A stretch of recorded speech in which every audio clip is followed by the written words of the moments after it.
Yo, welcome back Tuesday night, 9 p.m. Eastern Time to the Dynasty Daddy live trade show. Pretty juicy NFL news. We got June 1st, just yesterday, with the Myles Garrett big boy trade to the Rams.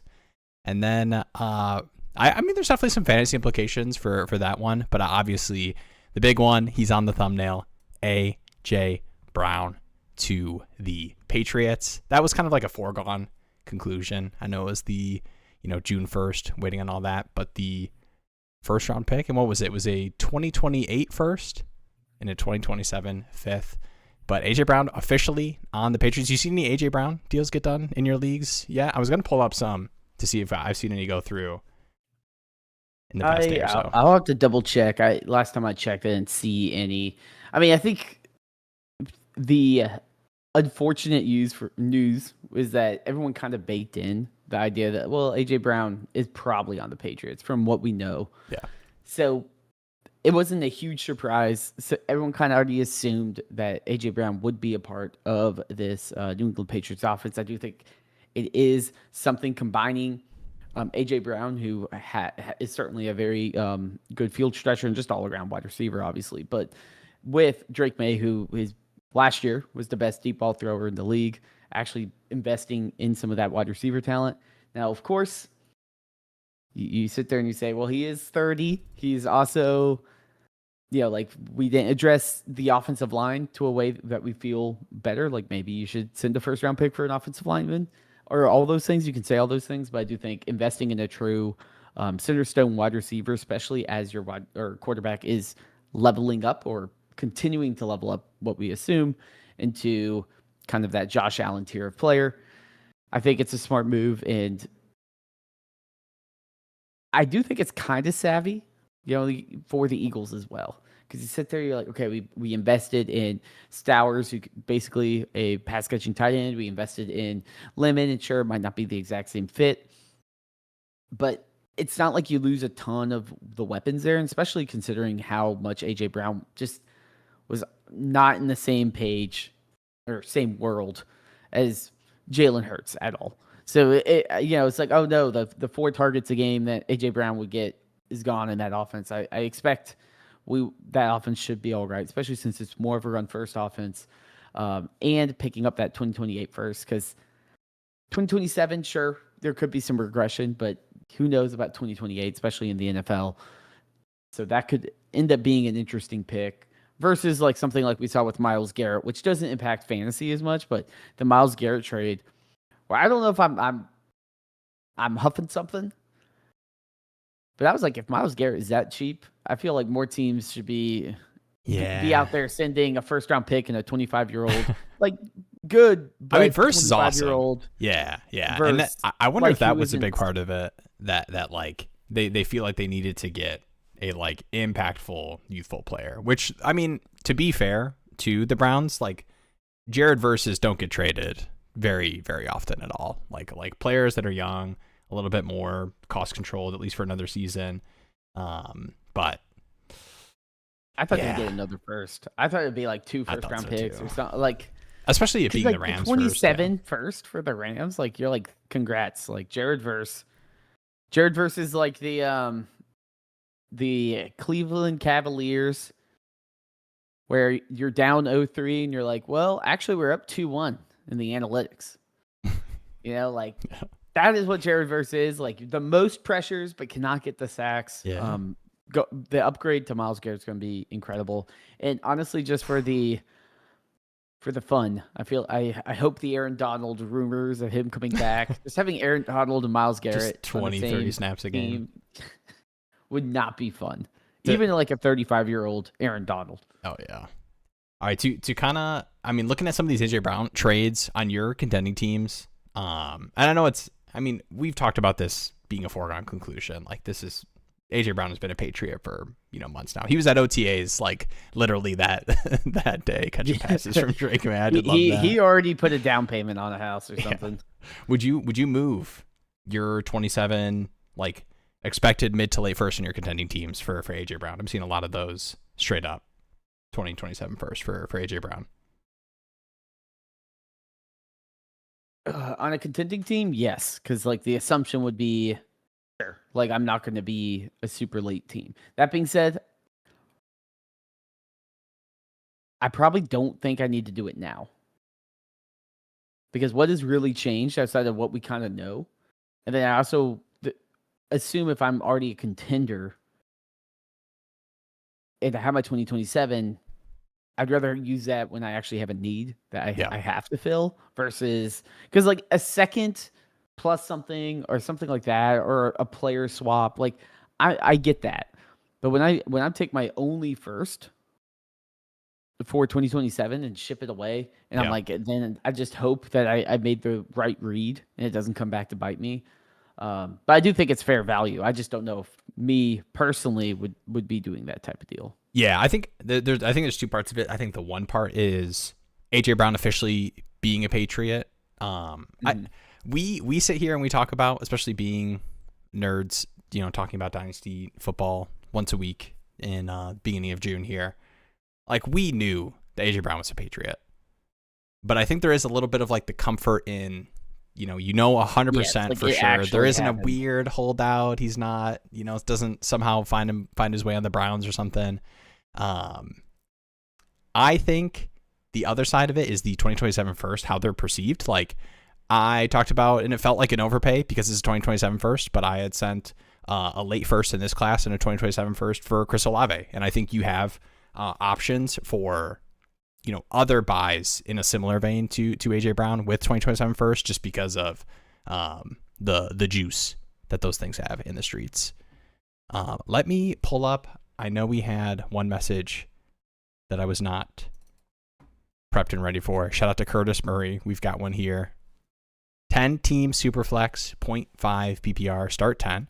Contending team have a really good starting roster, and I read ahead. This is true. QB room is Lamar, May, Stroud. Running backs. You can vouch. Yeah, just check out these wide receivers. Running backs are Cook, CMC. The running backs do. Cook, CMC, and Barkley. The wide receivers are CD Lamb, JSN, Neighbors, Nico Collins, and Rome. And the tight ends are Trey McBride and Tyler Warren. The offer. That's about as perfect as you can get. Yeah.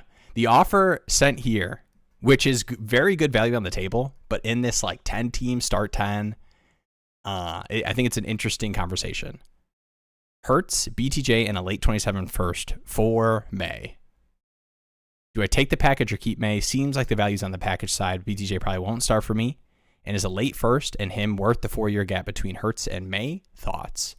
And I do think that, like, we probably would look at this without any context and be like, how are you not taking the tier down? You get the wide receiver bet and you get the first on top on a contending team that, is going to push that 10 team first pick probably earlier, Where you at? I agree. I think it's close. It's close, but I think honestly the game changer for me is the 10 team Superflex. If it was 12 team, I think I might lean more towards the May of like, what else can I do with May than like a potential like 109 to 112 plus BTJ, which like we don't even know what that's going to look like. Mm-hmm. But in a 10 team, I'm like, how many quarterbacks matter? It's probably one or two. Because the amount, like if you pulled up the war chart, that's what you're seeing is like, it's like the one quarterback matters. You're only starting 20 a week across the league. So to me, I'm like, okay, do I want to bet that Drake May is QB1 or QB2? I'm like, I don't know if I want to bet that he'd be QB1 or QB2. And Jalen Hurts is not a bad bet at all, considering his rushing upside and his level of investment in Philly. He's like, hey, I don't like AJ Brown. He's gone now. Like he's kind of the kingmaker there at this point. But they're obviously tied to Hurts. He's not going anywhere. He's probably like worst case. Hurts has got 2 years of him just bottoming out before they really pull the ripcord. Yeah. I think my follow-up question would be, in this 10 team start 10, like what can you staple that 27 first onto? Like, is there a way that you can get Bijan on this roster or something? Like with all this excess value that you have at wide receiver, like can you take a Neighbors and that 27 first and another piece, they get like Bijan plus or something. Mm-hmm. Yeah, I mean, I feel like the way to go for me would be like, can I take May and turn it into a tier up at wide receiver or running back for me? Because quarterbacks are going to be a dime a dozen, right? Like going from Lamar, May, Stroud to just Lamar, Stroud, and like, I don't know, Darnold or something gross, but like that's still probably fine. If you could do the upgrade to Bijan, right? Switch May for Bijan or May for, a top 10 Drake London or something like that would be much more likely to be impactful in this type of format than even Hurts. Like but again, like that's why in this format, I'm like, hey, Hurts and May is kind of a wash. So the fact that you get BTJ in the late 27, like that to me is just kind of found money for, well, ultimately is probably not a huge gap between those two players. Yeah. And I'll just end on saying, like, I don't want to underestimate the value of having somebody else's first on my sick, nasty starting contending team. Because I know like 107 through 110 gets put there. But in a 10-team league, I mean, if you're the champ, that's already 107 through 109. And, that team trading away one of their wide receiver bets in BTJ and swapping Hurts for May, I don't think is like that impactful of a starting lineup expectation bet. So I kind of like that. All right. Godwin for a 2026 second. In a vacuum, is that how you would use your second for some contending points? I do like Godwin. For a 2026 second, sure. Because 2026 what would the pick need to be? Gross. Is it like mid-second and beyond? You would just, I'm fine just swapping for some points. For sure. I like that. I mean, even like low-key, I mean, I don't know. This might be a little spicy, but like I actually don't think it's spicy with this class. Like I mean, I will give the Antonio Williams love all I can, but yeah, go ahead. Well, I mean, like if I'm like the 204 or 4 or 5 on like almost any team, like even if you're like a rebuilder, you're like, okay, I'll take the Godwin bet of like I can flip him mid-season or something. Like I don't know. I feel like that might even just be like, what is one of those wide receivers in that range worth? Not a lot. Like if I can get someone that maybe a contender will be like, hey man, fine, I'll trade you a 27 first and even or second and be like, oh sick. Like upgrading from a 26 first to second to a 27 second. Yeah. Probably is just worth it. Like even if it takes one extra step of going to like an old vet that you don't know will produce. Yeah. All right, AJ Brown trade here. 12 team. What's up, Lucky Lou Dog? 12 team Superflex tight end premium tiered PPR sent AJ Brown a 2027 late second and Dart for Mahomes and the 102. They're contending.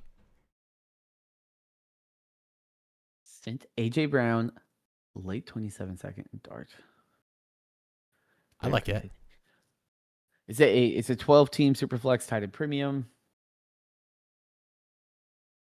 I do like it.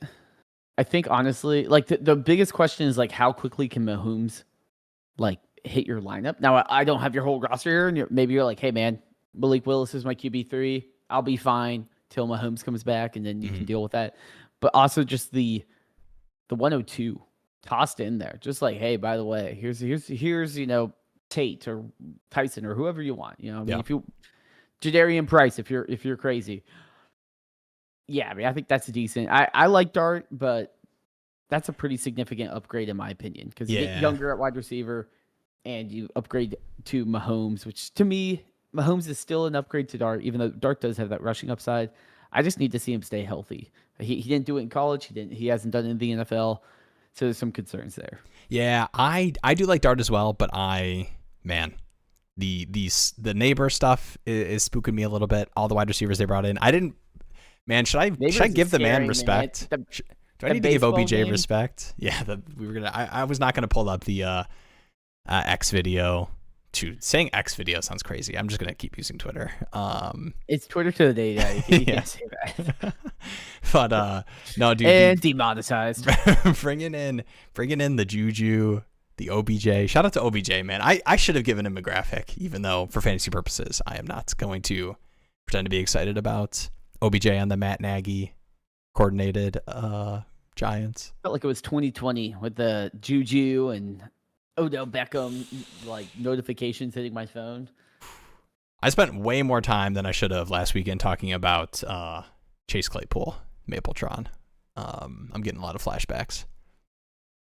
But no, I like this. Gracie K here so I don't get fined. Appreciate that. Analyze a Charlie Allen trade. Honestly, this was a banger trade. Let me get this. It was kind of crazy. And I will say, looking at this trade, I'm kind of happy. I didn't proceed with my Jaden Daniels Josh Allen swap, even though I love Josh Allen. But I'll pull that up in a second. But in a vacuum here, what's up, Red? Daniels and Downs or Herbert and Olave? I do love. Herbert, I think JD5. Yeah, I think I'm going Herbert and Olave. I think too the like Mike McDaniel situation. I'm a Herbert lover. Offensive line brutal last season. He still gave you difference making production. I mean, I'm excited to see a healthy offensive line with Herbert, with McDaniels. And I think the biggest thing for me is like Olave, I feel good with. Herbert, I feel good with. JD5, I feel good with. Josh Downs. Like, I mean, it better be like a 12 team start 12 or something for Josh Downs to be considered a huge plus. That's Josh Downs that they're going to see if he can play on the outside. Josh Downs. That's his new middle name. Josh, see if he can play on the outside. Downs. I don't know, man. They gave all their money to Alec Pierce. He's got to make it worth it. That's true. Yeah, I like and I love Olave, man. Like that. I know I spent most of the time talking about like the Herbert and Daniels swap, but it was mainly focused around how much I love Olave in the Saints offense. I feel better about that side. All right, this is a 10 team. Did a little look ahead. What's up, Thomas? If you're in a 10 team superflex and rebuilding, what package are you aiming to get for AJ Brown? I think for sure the starting point is a first round pick, specifically 2027. I think the toughest part of that is you're expecting it to be a contending team that's, trying to buy a 28-year-old receiver. In a 10-team rebuilding team, if you're truly rebuilding, will you just take a contender's 27 first if you're not getting any other? Or would you hold closer in season, see if you can get like a first and injured player when he inevitably has a good week? We know Drake May's going to put up numbers.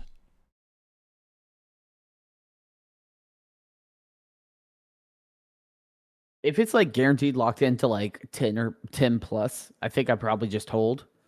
Because I think all it takes is like 1 or 2 good weeks in the first like 3 or 4 weeks of the NFL for everyone to be like, oh, AJ Brown moving up into top 10 outlook for the rest of the season. And then it becomes kind of like an Olave thing where all of a sudden Olave kind of snuck up on us last year. And where all of a sudden, like, wait a minute, Olave's like a top 10 fantasy wide receiver. And people, I'm not going to name names, are sending a first plus for Olave in the offseason. You're damn right. When last year, everyone was looking at him like he was toxic. Like he was like a Tua for wide receivers. So they should have been looking at him like he's a top 10 wide receiver in a fast-paced offense. Shout out to I was gonna say shout out to Tyler Shuck. Shout out to Kellen Moore. Is the true shout out? Spencer Rattler. Yeah, he paved the way. But yeah, no, that's I do think it's good. And like if it's like a mid team, like if it's like 8, like the 108-ish range, I probably just take it because you're just sitting there being like, okay, if all it takes is like 1 or 2 injuries, and this team is all of a sudden giving me the 105 for AJ Brown, which I would totally take in this class. I'd be curious to know how playoff stuff works. Is it still 6 teams make the playoffs? I don't play in any 10-team leagues. I wonder if they do like double buys. That is kind of 10 teams. Because the nice thing about a 12-team is when you have 6 teams make the playoffs, it's like split half and half, and you get 2 buys for the 1 and 2 seeds. But in a 10-team, if you keep that same structure, only 4 teams are not making the playoffs. But there's still some variance there, where that could be the 105, 106 off of first week loss.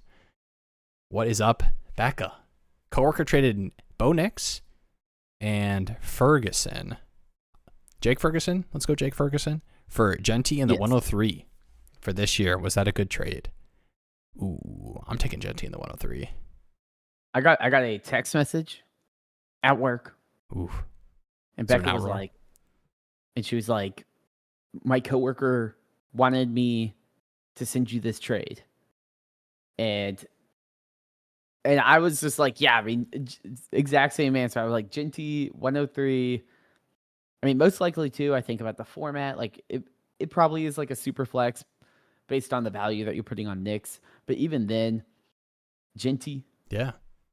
still like what, second round startup If pick, you went Genti and and the Mendoza. 103. Yeah. Yeah, Mendoza if you really need a quarterback, or you just load up on a wide receiver. Most likely, the Ginty piece of that is going to be more valuable in the long run. I'm excited for Genti this year. Man, a lot of the Raiders stuff from last year. That was pretty brutal. Cheesehead here. Overpaid for May because I wanted him. Paid Puka. Dang, Puka plus. And the plus is a late first for him. How many Puka pluses? Man, how many Puka plus players for would you trade? I mean, it's Puka Bijan plus and for? Gibbs, and some. I mean, tacking a first on top of it. I don't know, man. I mean, if I will say if Drake May is, Josh Allen at his age, that is probably a W trade. Oh yeah, I there's- mean, there's if some- you're like, hey, you get 8 years of Josh Allen production, Yeah. there's nothing worth more than that. But the thing that's like, And 8 special years of about Josh Puka Allen- production might be pretty good too, though. But we'll see. But like the thing that's weird about Allen is he's just so consistent as Mhm. like a true like 1 2 1 1 1 2 1 in terms of fantasy finishes at the position, and Yeah. you don't really see that at quarterback. Ooh. But yeah, I mean, Puka, you feel good. I mean, Puka has like whatever's going on in his head, so hopefully he gets better. But I do like this follow up, or like the message after the traded Marvin Harrison for Pearsall in the first. It's pretty close. I mean, it's like turning like $1 into 80 cents, but then you also get a brand new car. And look at that like, flip. Okay, cool. That Yeah, first and second for that. Brown and Addison. That's a great trade. Where are you at on Jordan Addison? I feel like that's like. Yeah, I mean, You're like, the talent's interesting, but it's like, what is going on here? Yeah, the Juwan Jennings signing was not. I mean, that's a little tough. I do think that specifically with Jefferson, I've thought about it more than Addison, just because I think Jefferson's really attainable, and I'm kind of going out of my way just to check in on the Jefferson owners and seeing if he's valued closer to Nico Collins than he is CeeDee Lamb than like I'm sending out offers. But yeah, I think how bad the offense was last season. Like I'm not going to sit here and pretend like Kyler Murray is great for his fantasy receivers, but I do think that Got to cover my ears. I can't hear the slander. I'm still a believer in KOC, and going back to the Josh Dobbs experience, and I think Addison has I think he's kind of like, I don't want to say T Higgins light. Because where's Addison Smith right now? Light. Oh, we didn't talk much about Devonta Smith though. He got the same kind of everybody knew this was happening buff. I will say, Mekhi Lemon, hamstring injury. Yeah, It starts early. Devonta Smith has got it locked down. He put in a hit.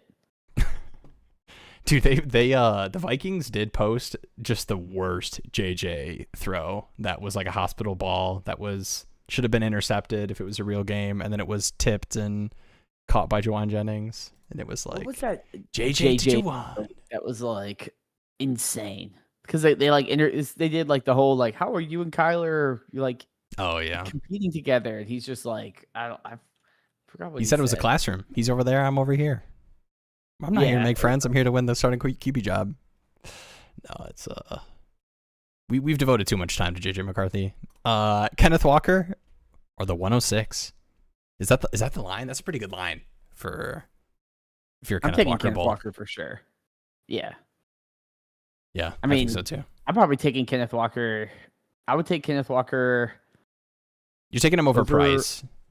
Lemon maybe and Mendoza. I could see saying, hey, I'll trade the 104 for him. Yeah. Like, locked in Chiefs offense. I need production now. Like, why do I want to deal with Mendoza, who might sit for half the year behind Kirk Cousins, Mekhi Lemon, who like we don't. I'm optimistic about Mekhi Lemon, but if you need production, like Yeah. Kenneth Walker, big contract, Chiefs offense, like Right. do I And if need we to continue to list off more good things about that? Yeah. The exciting thing about Kenneth Walker, there's been some mentions about the pass game stuff. I'm not trying to get too excited about that just because I do think that the other running backs on the roster, like Rashard Smith, DeMarcado, Yeah, they're all Emma Johnson, they're all that role. They all fit that super well. And I think like 2-minute drill stuff. I think Kenneth Walker will be out there on third downs, but I don't think that'll be his role. And I think 2-minute drill stuff will probably lose a little bit. But if this team doesn't bring in like resigns, Kareem Hunt or something, like he is very, very much set up to handle that role. And for a Chiefs offense that I think will be leaning a little bit more into the run with Mahomes return from the injury, I do really like buying Kenneth Walker for 106, 105 prices. I'm down. Yeah, that's a good deal. All right. Asan. Would you send Igbuka, Judkins, and Fannin for London, Swift, 202, and a 2027 first? That 202 turned into Jonah Coleman. And shout out to Drake London. Got the 4-year, 114, I think it was? 141, I think. Oh, yeah. $1 million extension. I think we were all expecting that. Yeah. Worth up to 150. Let's go. Okay. Ibuka, Judkins, Fannin. Do we know the tight end premium? I think I'm just going the London side, to be honest. Like I'm not gonna pull out the emergency button, but there are camp reports that McMillan is looking better than Igbuka down in Tampa. Dude, some of these Igbuka catches coming off a major injury. Fannin, I do like Fannin a lot. Yeah. But you're talking about a top 10 locked into a long-term contract. Drake London. DeAndre Swift, one of the most underrated running backs in terms of fantasy production. He's going to be on the field, super cheap. 202. Jonah Coleman, honestly, is a pretty good value. The fact that he fell there in this draft class. But you also get that spicy 2027 first-round pick. You're telling me you get the best player in the deal and you get the best pick. It's hard for me to be like, no. There's a real world where Swift scores more points than Judkins as well. And you're sitting there saying, okay, London's better than Igbuka. Swift maybe better than Judkins this year of fantasy production. Mm-hmm. And then you also get the better sides of like the picks and all that. Other running backs are still Genty, Love, Brooks, and White, which I think makes you feel a little bit better about losing some of that like long-term dynasty value of Judkins versus Swift value when you have Genty and Love there. And the wide receiver room, Puka, Neighbors, Odunze, McLaurin. Yeah. Jonathan Brooks, guaranteed hit. There's been some buzz. I know Canales. I just saw some clips of him talking about. He housed that screen pass last week. The one thing that is like, these camp reports are, and like all this like coach speak stuff is very much like tea leaves and like trying to like read through what they're saying. Because like every coach, and like every coach is going to be like, insert player looked great as he was wearing shorts, holding a football, and no one was allowed to tackle him. He looked really good. But I did like hearing some of the stuff about like going back to like his college highlights. It was all a lot of like screen, like passing game stuff. There was mentions about him being involved in the passing game too, which I think like Chuba can be fine at. But I do think that there's a couple outs for Brooks to matter in a way that people are down to buy off of my roster for difference-making production. Okay, we did have... Did you get the Allen trade up? Yes, I did. Are you ready? This one is in the Charlie Daddy League in a little preview, okay? I want to do a better job of this. When a big trade happens in the Discord community leagues, link in the description to join the Discord if you're not in there already. I want to be here to tell you guys about it. And during the startups that we're going to be doing for those leagues that you'll have to join by joining the Discord, I will have the sign up form. I sent it to Jeremy. You might have to. I sent it to him. I mean, I didn't give him a ton of time. And, you know, we're both working men. I haven't gotten the final Dynasty Daddy sign off on the Google form. So this time, it is only half my fault. that we don't. No, I'll look no, at it lock in right for the now. stream. No, lock in for the stream. I'll look at it right now. Well, I'm not going to post it in the Discord now while we're doing the stream. Next week we'll have the forms, or maybe this week I'll post them and we'll talk about it next week. But all right, that was a very long-winded way of showing. Oh, actually, this is a proposed trade I got here from KeepTradeCut here. Just leaked that. All right, so this is moving off of Josh Allen in a best ball league. So this is a 12 team. Start 12, full PPR, 0.75 tight end premium, and start 2 tight ends. And it is a Josh Allen, Malik Willis swap, third, fourth swap, and 2 2027 first. We're going to take a look at these teams real quick. These are both contender teams. But best ball is always kind of funky. So we'll take a look at this first one here. Yeah, best ball is hard to project all the time. So two QBs, decent running back stable. Chase Brown, Javonte, David Montgomery, Rico Dowdle here. JSN, Olave, Parker Washington, Christian Watson, Antonio Williams, a couple of rookies. And then at least 3 tight ends. This is like kind of how I gauge in this league specifically. If you have 3 tight ends that can like reasonably hit your lineup consistently, that is pretty big in this format because you have to start 2 each week. Now, these could be total zeros. But it is very difficult. If you just think about like the number of tight ends, you don't see a share up like that unless the team is stacked. He did win last year against me. This team is great too. Shout out to K. Scott. He has adopted the Rams F them picks mentality. And it's a pretty sick team. Josh Allen, Joe Burrow, Geno, Gibbs, Warren, Kenny Gainwell, J.K. Dobbins, Rashad White. Wide receivers are pretty nasty. Colston Loveland. I mean, the Loveland, Juwan, Hunter, Strange. I traded him Colston. 2 tight end premium. This is going to be killer. Yeah, my team is sick though, but we don't have to take a look at that right now. It's got Josh Jacobs and Rashee Rice on it, unfortunately. All right. Who has the regular season award? Oh, true. Wait, do you? I think it was the 1 seed in this league. Oh, okay. Maybe. I'm not going to fact check you because I lost in the first round. So, this is the other team. The other first: Justin Herbert, Jordan Love, Bijan, Jonathan Brooks, Tyler Algier. So like pretty weak outside of Bijan. CD, Waddle, Higgins. How do you feel about the deal? Like, is this to you something? And now you add in the wrinkle of best ball, so a little bit more of those late round picks might be valuable. Where do you sit on basically the core of the deal being Malik Willis, 2 late 27 first that potentially could be mid. Yeah, they're not going to be like, you're not going to stumble into like the 103. Yeah, I got you. I pulled up the Big Boys Zia and Fantasy Meatball teams because I wanted to look at the first one. No, you're good. But we'll take a look at your team right here as we're talking through. There is a part of me that whenever you move a like Josh Allen type, there is one part of me that really wants it to be a like, especially in best ball, a locked and loaded. I know this is a meaningful part of my roster, like long term.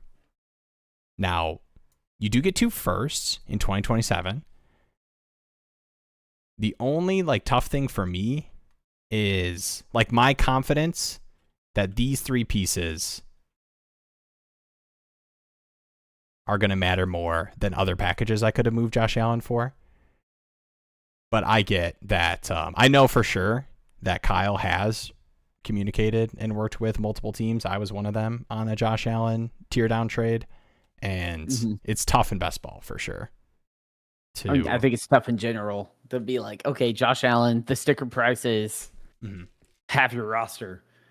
And how many teams are willing to pay that? And then how many teams are also like, how many teams can just straight up pay that? And then also how many teams actually want to pay that? Yeah. You know, it's kind of like, it's like Giannis in the NBA where it's like, how many teams, like how expensive is Giannis? And then do you have the picks and all that to actually trade for him? Do you want to do that? And it kind of all of a sudden you're like, well, there's 29 other teams. You should be able to make that deal. Only a few teams actually, it fits their way they're constructed and they have the extra assets to go out and make that deal. Yeah. So I don't blame the deal, especially with those like later picks. I feel better about those like late first, since it is best ball and it is a deeper best ball, because I'm like, okay, multiple shots could be something. If this was like start or like a lineup league, I'm like, okay, what is like the 110 going to do for me next year? Like that might not be something that's I ever feel confident starting. But I don't know. I do agree. I feel like I'm like, I wish there was like one more piece where it's like, okay, that would make me feel a little bit better. But it's always hard to move off of a player like Josh Allen. Yeah. And there's a part too where it's like, looking at this roster, like what reasonably could that piece have been? Like, would you have even wanted it to be like a Garrett Wilson instead of one of those first or something? Like, would that make you feel better about the trade if it was a player like that? Like, I'm not saying you love Garrett Wilson, but in terms of like Garrett Wilson, I mean, like, you're at least locking into your best ball lineup for the next, whatever, 7, 8, 9 seasons of his career. Yeah, or like maybe instead of like the third and fourth, I get like a Parker Washington or something, like something where I'm like, okay, like maybe there is some upside here instead of like these later. But again, like that's being nitty. Like give me 4 first round picks, and I was gonna say Kyler Murray, but that wouldn't even be good. Like give me like freaking like Bo Nix or something. Like, and to give don't exist. Yeah, and Birds Builds here calls out, as a Josh Allen owner in another league, no one really approaches or engages back in talks. I do think that Josh Allen is very much like if my team needs to move off of Josh Allen, I am trying to tear down as like close as possible and getting another starter. So it's like, can I go Josh Allen to Justin Herbert? Can I go Josh Allen to, I did a Josh Allen for Lamar. Actually, shout out to K Scott. It was with K Scott in a different league, but I think it was a Josh Allen Lamar swap. I got my first back, and it was on a team that was like barely making the playoffs. And I was like, I just would rather have the flexibility of that pick. I will shout out Big Diaz. How about a tight end? I mean, like if you got like in this type of league, I'd probably be like, hey, like a Fannin plus, like a Fannin or better type tight end would be much more enticing. Yeah, with the 2 tight end, 0.75 tight end premium. But again, like it's just like what Bird said. And I'll also shout out, yes, I lost regular season. I was second. I forgot about that. I was first all year. You know what it was? And I knew you did have a strong team. It was, I remember paying Scott out for the most points scored in the regular season. That's one of the payouts in this league. And I was like, it wasn't Jeremy. But I did remember you just kind of got like insanely lucky with your median. No, I'm just kidding. Well, I did really good in the beginning, and then like all your tight Daniel ends. Jones got hurt, or not Daniel Jones, but like all my tight ends got hurt, and Scatterboo got hurt. Like a bunch of players that kind of carried me. But I do think that Josh Allen tear down is just like it's impossible to really tear down them and like feel good. Like unless if like obviously there's a crazy deal with someone's like, I'm a Bills fan, I live in Buffalo, like all I think about is 17. Like they're gonna send you every pick they have for Josh Allen, and if you're like sick. I mean, it's hard to feel like you flee someone when you're sending away Josh Allen. Like when Josh Allen got put on the block, I remember talking to Kyle and I was like, hey, I'm interested. And it was kind of like, okay, would you do a Josh Allen, Jaden Daniels swap? And I definitely have a more contending focused team, especially moving away. Like I traded away my 27 first and second. And it was like, okay, what would you need on top of Josh Allen for me to get Jaden Daniels and Amon-Ra? And I was like, whoa, dang. Like I kind of just want to pretend that Jaden Daniels could give me Josh Allen production if I'm moving Amon-Ra. So like it definitely, I think, is tough, especially in best ball, when people can kind of talk themselves into, well, Jaden Daniels can be like Josh Allen. Lamar can be like Josh Allen. Justin Herbert can be like Josh Allen. I'm kind of curious, and like this is just hypothetical because I have not moved off of Josh Allen. I have a couple Josh Allens that I'm like, okay, my window is slightly closing. I may need to explore this option before him being that locked in 101 quarterback guru for every year kind of starts to fall away. Mm-hmm. But I'm curious if like you're like a middle of the pack team, a contender, like quarterback gets injured or something, and you go and be like, hey, I'll give you Josh Allen. You're somewhat I'll give you Josh Allen. You give me Joe Burrow, and then like a nice plus, because you're going to get that extra like leverage. And of not only am I bailout. fixing your problem, Yeah. but like I'm bailing you out for the entire year because you're upgrading significantly. And then I also just get the extra premium of I can have that amazing Josh Allen price that, is like swimming in a river of money, because you get like 2 first-round picks, Joe Burrow, and like, Brian Thomas Jr. or something. Dang. We got to give the people hope, Diaz. We've got Birds builds here. I hope I can win in some other leagues I'm in with Scott, because he's stealing our money in Charlie Daddy. Scott definitely has a crazy strong team, especially if those running back bets are like, if Rashad White, if like Keaton Mitchell up here is like impactful, this team is insane with those receivers. But watch out for my boy Big DS here. Look at this running back stable, man. Hampton, Ken Walker, CMC, ETN, Derrick Henry, not to mention Swift and Hubbard. You can manufacture 3 wide receiver starts with AJ Brown, J-Mo, Jacoby, Jawan, if Debo signs to a team or whatever. And it's start 2 tight end, Trey McBride, Jig. But no. 3 quarterbacks. Okay. Jane Daniels, Mahomes, Kyler. The people are definitely here to hear me read out these rosters, but I'm trying to give hope to Birds builds here. I mean, this team just got to blow it up. Honestly, Rashee Rice, Josh Jacobs, Rashee Rice. You want to see how to build a team, right? Oh, look at this. Lamar Jackson, Michael Penix. Yeah, there we go. Jameis Winston. Where's the daddy? My tight end 8, Mitchell Evans. Hey, you just need Jolie.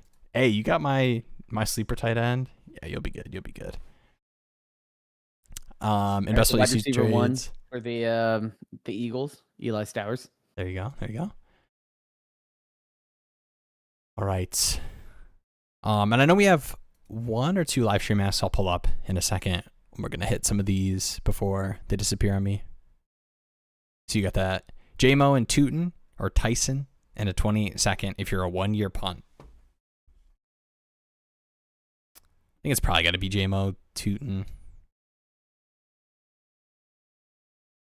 The 1-year punt, I do get the Tyson in a second. Mm-hmm. Man, am I too high on J-Mo? I mean, I think the ceiling is definitely the Tyson side. Like, if Tyson hits, it's awesome. But I do kind of lean the J-Mo Tootin, and this might just be me being a Tootin homer, but I think J-Mo is pretty safe. He's kind of that T. Higgins type. He's not going to crater in value, but he has like low wide receiver 1 upside. Okay, that's a pretty solid bet. I feel good slotting him in as a wide receiver 2, wide receiver 3, a flex if I need to. I think Tootin is like a bet on. Now you do have to pay a little bit of the price because he is assumed to be the RB1 there. And real quick, it does become a very valuable RB1 spot. Like last year, ETN was someone that we weren't really expecting him to be good. Turned into a really solid pick in drafts. Like Tootin could be the same. I know. Shout out to X and Twitter. I know. I believe it's E Dilla, who is like pretty in tune with Jaguars news. I think it was like an AMA thing, and one of the notes was that they could see the Jags potentially trading for or acquiring a running back since Rodriguez's foot is messed up, and I don't think he's been at OTAs. Mm-hmm. And that might be a little note for the best ball boys out there. But Quint Allen, 3rd down snap guy. I think I do think for a 1-year punt though, I don't hate getting. No. We may. Here's the funniest part about that is there's no way for that trading away Josh Allen to like really. It's kind of like the Myles Garrett thing, where it's like the Rams are getting the best player in defense in the league. What package could make sense to that? Yeah. I mean, I think too, like there's also the side of what else, like how many more years is Josh Allen like a locked in 1 or 2 finish at the quarterback position? Yeah. Because if he falls back to like QB6 next year, okay, like you can live with that. Now, if he's got 3 more years of QB1 back to back to back, then that might be hard. Yeah. But I mean, that's kind of like, will if he that's keep the doing it into his 105, 30s? I don't know. if that's the 105, the 107, and Malik Willis hits, and you have, a quarterback that's giving you 70% Allen production for 3-4 seasons in a best ball league, like those shots sometimes you have to do with your roster. And I do think looking at your team, no flame. Here's how you fix it: is you in 2028 with that 4th round pick, you just select the next Puka. It's that easy. Yeah, there you go. Would you trade away Loveland for JT? How low does the tight end premium need to be? I think I'm gonna make you answer that question because I think for double tight end, I'd probably take Loveland. I think if it's 0.75, it'd be close, and I think at that point it'd become dependent on my roster. If my team was a serious contender, give me JT. That's probably going to be more impactful for my league, unless I have like 2 tight end or something crazy. But if I'm like a rebuilder, I don't probably have a ton of years left of JT being seen as like a blue chip dynasty price point. Like then he starts sliding into that CMC, Derrick Henry, where they constantly produce but are not seen as like super valuable. Whereas like Loveland is someone that I can kind of build around, never worry about tight end for a long time. Yeah, I am so in on Loveland that in like I don't know if I want to say, I think like 0.5 plus, I probably have him right ahead of JT.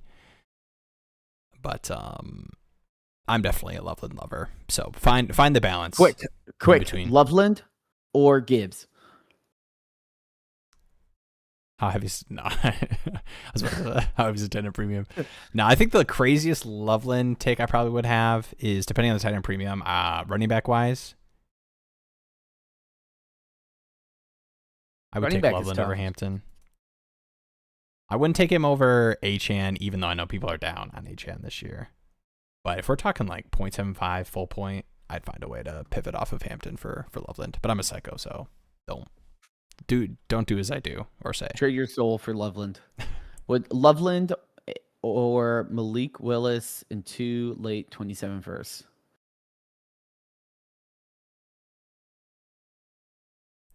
Come on, you can't kill our boy Kyle like that. Come on. Give me Loveland. No, I'm just kidding. Wait, let me. Full trade. This is a rebuilding team his first back. These are always fascinating. Full trade was an early 27 first and a mid second for Herbert and a late 27 first. Seemed like enough. Dang, that is kind of wow. That's kind of one of those, like, you have to pay the price for your early first. I like it. Yeah, I'm kind of surprised you had to toss in the mid. I mean, I feel like if he's desperate for his first back, you'd be like, no. I mean, that's a pretty good payout. But that is a good package. That's a good payout. I mean, if you're taking your own pick, though, sometimes you have to do that kind of thing. Yeah, you got to put a little sweetener on it, so they know, It's like you got to have a little distraction while you pick their pocket. Defending champ. What's up, KB? Do I hang tight with Neighbors? I mean, I see we got another Neighbors question as well. Does knee worry enough for a similar tier pivot? I'm pretty down for Neighbors pivots, but I don't know. Don't you feel like the cat is very much outside of that bag in terms of people being worried about, potential pup stuff?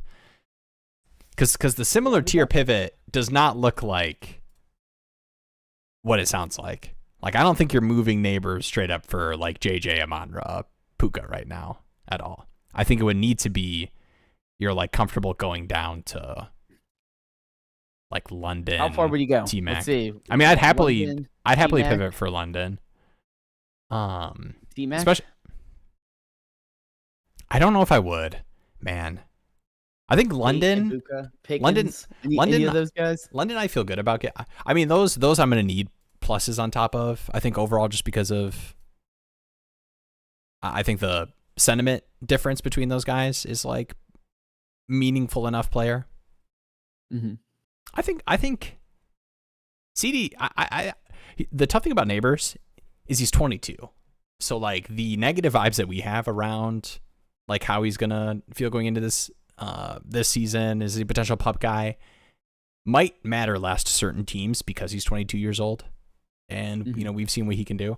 So I don't think it's out of the realm of possibility that you could do a Neighbors CD, Neighbors London swap, and I think you might even be able to get little pluses depending on how far you're down. You're willing to go down. Would you do a little Pickens in a first for Neighbors? I'd probably do that. Yeah, I'm down. You know, or you just got to find the tricky drive in your league that'll let you get Bijan and Colson Loveland for your fan. And I feel like I would take London and Lamb straight up over Neighbors. In a startup right now. Yeah, and that's the thing. Like when we did that startup, and I'm sure we're gonna be ripping more this summer. But I'm like, is no one concerned about significant injuries, multiple years? Like I know he's super young, but he can't stay healthy. It's not like he has like a crazy throwing quarterback anyway. Like we haven't seen him really work with, you know, like have significant volume with Dart at quarterback. So I'm not. It's not like Lamb where I'm like, I know Lamb and Prescott are gonna cook. Right. It's gonna be fine. And I don't know, like the price is, and I know he's like super young, like even young for other wide receivers entering the league, and I like him as a player, but I want him to be healthy, and I don't know if he is, and I don't know if I want to pay like Amon-Ra, JJ. I mean, Puka prices. Like he's the guy. Like I see him in drafts right behind like the big three wide receivers, where he's like, I think number 4 Neighbors. And I'm like, I don't know if I want to take that bet. I know. Don't you think you could get some Neighbors JJ swaps? I feel like people are not in love with Justin Jefferson. I think like people start to creep into like he's 26 and last year he wasn't that good. Like I am so down to. Yeah, Jefferson's an easy OPJ like trade, and you also don't have any of the injury baggage. Like Jefferson's good. It's just can his offense figure itself out, and if not, I mean he'll probably throw a hissy fit or something and get traded. So yeah, I'm not out on Neighbors in the sense of get what you can, like whatever awesome package you can get to tear down super far, but I am totally fine, like we just talked about, swapping JJ, CD, London with the massive extension, and then I would do like the Pickens in a first. I could see myself doing like Nico ++ or something for somebody. What would you put on top of Tet? Tet is so hard. Tet is so hard for me just because I think I'm just such a hater, and it's a little bit of my best ball brain where like the receivers that go in the range that Tet goes, like I'm just not bought in that he can give you like difference making production that I'm having to pay for in Dynasty price versus some of the other guys in the range. Like London, CD, Pickens being right around where Tet is in like Dynasty rankings, to me, I feel so much better about all those guys production wise. But maybe I'm just a hater. You just tell me if I'm a hater. Say you're a hater in chat. Where's Dynasty Jake? Where's Dynasty Jake? I know. I need to start being nice. Tet is his wide receiver 1. All right, we've got a Malik Willis trade here. Malik Willis and a first for Bo Nix in the 204. Before this trade, only had Daniel Jones, Kyler Murray, and Malik Willis. Hey, that's like the all cheapo QB team that I kind of like, though. Would you move Malik Willis? Yes, Cheesehead. Sorry, I scrolled up a little bit. Malik Willis at first for Nix in the 204. Nick's coming off the injury. I want to give Bo Nix the respect that he deserves. The production we've seen. He's good. He's good in fantasy. It's always Sean Payton. And he's kind of been like, the running's been inconsistent, but like there is kind of that Herbert upside of like, oh dang, like that's a great rushing game. Yeah, he has like that big frame. It's like he doesn't always use it. It's kind of like Trevor Lawrence or something, where it's like you could be a really good running quarterback. Like you could fight through contact with your size, but And I again, know you don't we want your hate. quarterback to get banged up too much. Here's the tough thing for me. I know we hate Malik Willis, but I think both sides are equally have a point to make. But man, like, don't we just know that we want to have quarterbacks that run the ball, regardless of how you feel about the offense? Like, I get the all upside of the Dolphins being this great offense and it's high scoring enough that he's giving you 2-3 touchdowns weekly consistently. I get that that's not in there, but like, dude, running quarterback. Well, here's something. That 204 is probably like Antonio Williams range. That's so maybe true. Maybe that will tip the scales. We'll take the Bo next side. I don't know, man. Do you think it's worth it? I kind of lean the Willis side. Just like I do too. Not to be like, hey, you made the bad trade, but like, no. I look at your quarterbacks as well, and like Daniel Jones, Murray, Willis. I get that doesn't feel great, but it's also like Murray's going to get some starts. Willis is certainly going to be the starter there. I don't know. Like part of me is just like the 204 is kind of like it looks better on paper than when you actually have to take that pick, and that's probably not going to be a player that contributes. I just wonder, and if this is the only weakness on your team, like it's loaded all around and you're like ready to go and you're like, I just need a quarterback upgrade. We do have the wide receivers here. I'd be like, okay, a late first, Willis, give me the quarterback upgrade. Now I just play the Daniel Jones, Murray roulette and see whoever's my QB2. Yeah. I can see that. But if there's other holes on this team and like this pick isn't kind of guaranteed to be a later pick, I'm hesitant to want to move off of like two interesting pieces. Like it's not like Willis isn't going to play at all. It's not like a Ty Simpson or something where he's not getting the Justin Fields vibe of he might not have his job by the end of the year, unless it's terrible. But I do think we're taking the riskier side. I just think the first two in Miami, it's like Quinn Ewers. So I mean, you can't get much worse. Where's Drew Lock right now? I got Drew Lock jump scared. He's in Seattle, right? I think he's back in Seattle. Is he? Yes. Okay, he is still in Seattle. Okay. There we go. I gotta learn all the new spots, all the quarterbacks, and all the new spots. I think to me it's more of, if that trade wasn't the first plus in the 204, and it was a player that you could get for that a first, like a random first, and it was like Willis plus impactful receiver or something, I think that we would like that trade more. Josh Downs. Price on Isaiah Likely. I could see a hot start with no neighbors. But that's if he fits with the scheme. And there is some like upside and merit to being like Harbaugh bringing over his guy from the Ravens. But man, like bringing over his guy, it's not like Isaiah Likely was, huge impactful part of that Ravens offense. That's the hard part. Is like he got a big contract there. It's like, oh, he went to get his guy, but I'm also like, what if Isaiah Likely's just Isaiah Likely again, and not just because it was Mark Andrews was this awesome, super valuable role. Then Isaiah Likely started kind of eating into it, and then Mark Andrews started, dealing with injuries and such. And then that tight end position for the Ravens just kind of went away in terms of being, oh, awesome, I have a valuable centerpiece tight end. It's like, okay, I got like this inconsistent Isaiah Likely, inconsistent Mark Andrews.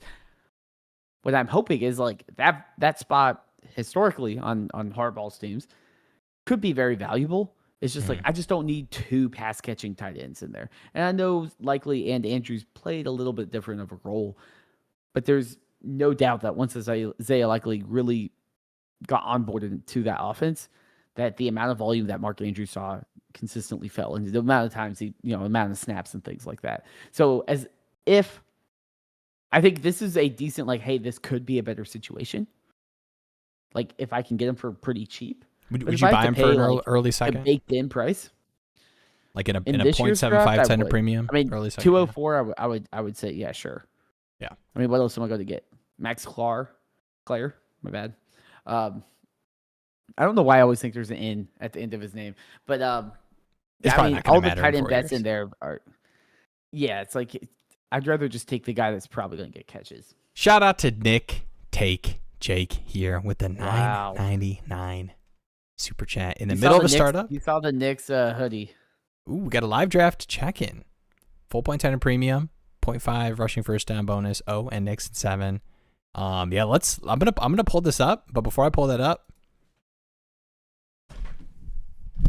shout out to Nick Take Jake, repping the Knicks sweatshirt. I have decided I think Wemby is cool, and I like that he pretends to bite his thumb like he's Eren Yeager, but I like the Knicks more, so I'm going with the Knicks. I was about to say you're forgive rocking them. the Knicks stuff. You're rooting for the Knicks. I think so. It's tough because I like both of these teams. I like the Spurs a lot, but Wemby's at that perfect part of his career where like he's just the coolest dude. It's like a young LeBron or something, or like before Steph became like the dynasty. It was just like, oh, this is sick. Like I've never seen a player like that. He's like literally Otani at basketball, where on defense it's like, what are you going to do? And then offense, it's like, oh, he's just shooting a half court shot. But the Knicks are exciting. The energy in New York looks fun. You're going to take Knicks in 7? yeah, I think this will be a 7-game series. I think having a big that can shoot is pretty big. Yeah, Towns. It makes it more interesting because if you have like a Harkenstein or something, it's like, what are you going to do? All right, I do have the board pulled up here. Boom. All right. Okay, Got to take care of my boys. And then no one really, just an interesting draft with the funky rules. Wide receiver is a hot topic right now with 0.5 receiving first down bonus. Well, not joining. I think Wemby is cool. I have been exposing my non-basketball watching friends to Wemby. I made everyone watch that deep 3 that he had in the game Wemby 1. is just so cool. Like you don't have to like understand basketball on a deep level to just be like, what in the world am I looking at here? And just the way he like talks and carries himself, like very, very genuine. Makes sense. He's a monk. All right, where are we at? Oh, it's a startup draft. That's why I was like, Caleb, neighbors.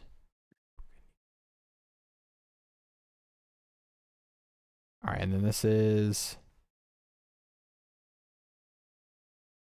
Wait, is this this isn't. Yeah, okay, I'm tripping. Sorry. I haven't looked at a startup draft in the offseason in a minute, and I got real busy. So, man, Rice falling. Point for, dude, you get a healthy Rice season in a 0.5 point per receiving first down. If the burden's still there.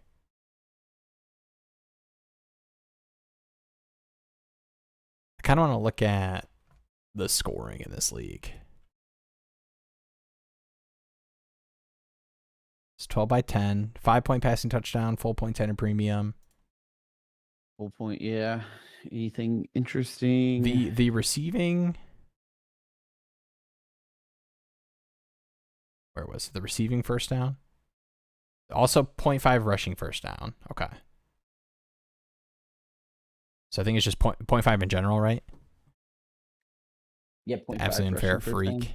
NBA villain for years to come. Oh, is this not automatically set to current draft? It should be. Oh, I think this is just another way to look at it. Okay. So this is, he was saying like interesting. Maybe I had to load it. This has Trey McBride, Genty, Purdy, Tate, McConkey. All right, I'm a little dizzy, but full point 10 in premium. Oh yeah, this is that. Yeah, I forgot about that. Elite running back. 5-point pass touchdown. I do like Purdy in the 3rd round. Tate the 402. Tate 402 over Adunze, Tyson, Pickens, Olave. I feel Olave. like Pickens, Olave fell a little far there. Yeah, I I like wouldn't Olave. put.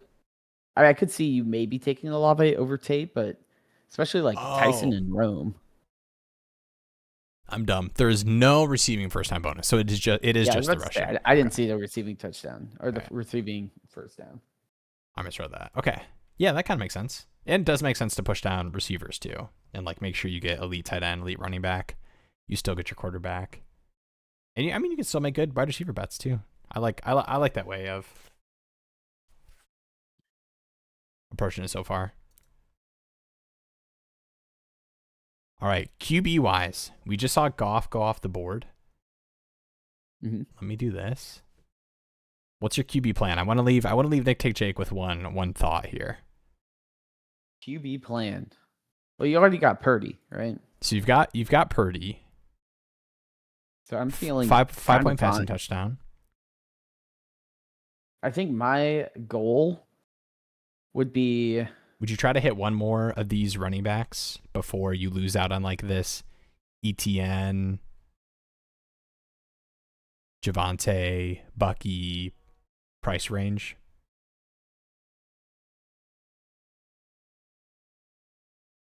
One more running back? Yeah, I'm just thinking about like the format specifically, like 0.5 rushing first down. I think like being able to flex running backs is like pretty nice. So when you can hit on these like ETN, I mean even all the way down to like Montgomery, where you are like so confident that you are getting the running back that is, third and short, you are getting the third and short guy, like that. Locking in 0.5 points matters more than I think people think about when you just hear rushing first downs. Yeah, no, I mean, I do think I probably try to at least get one, maybe two running backs in the next 3 rounds, I would say. Yeah, like look at this. That gives you a little bit of wiggle room, but that's going to be the position that drives up really quick, and you're going to be like, oh, crap.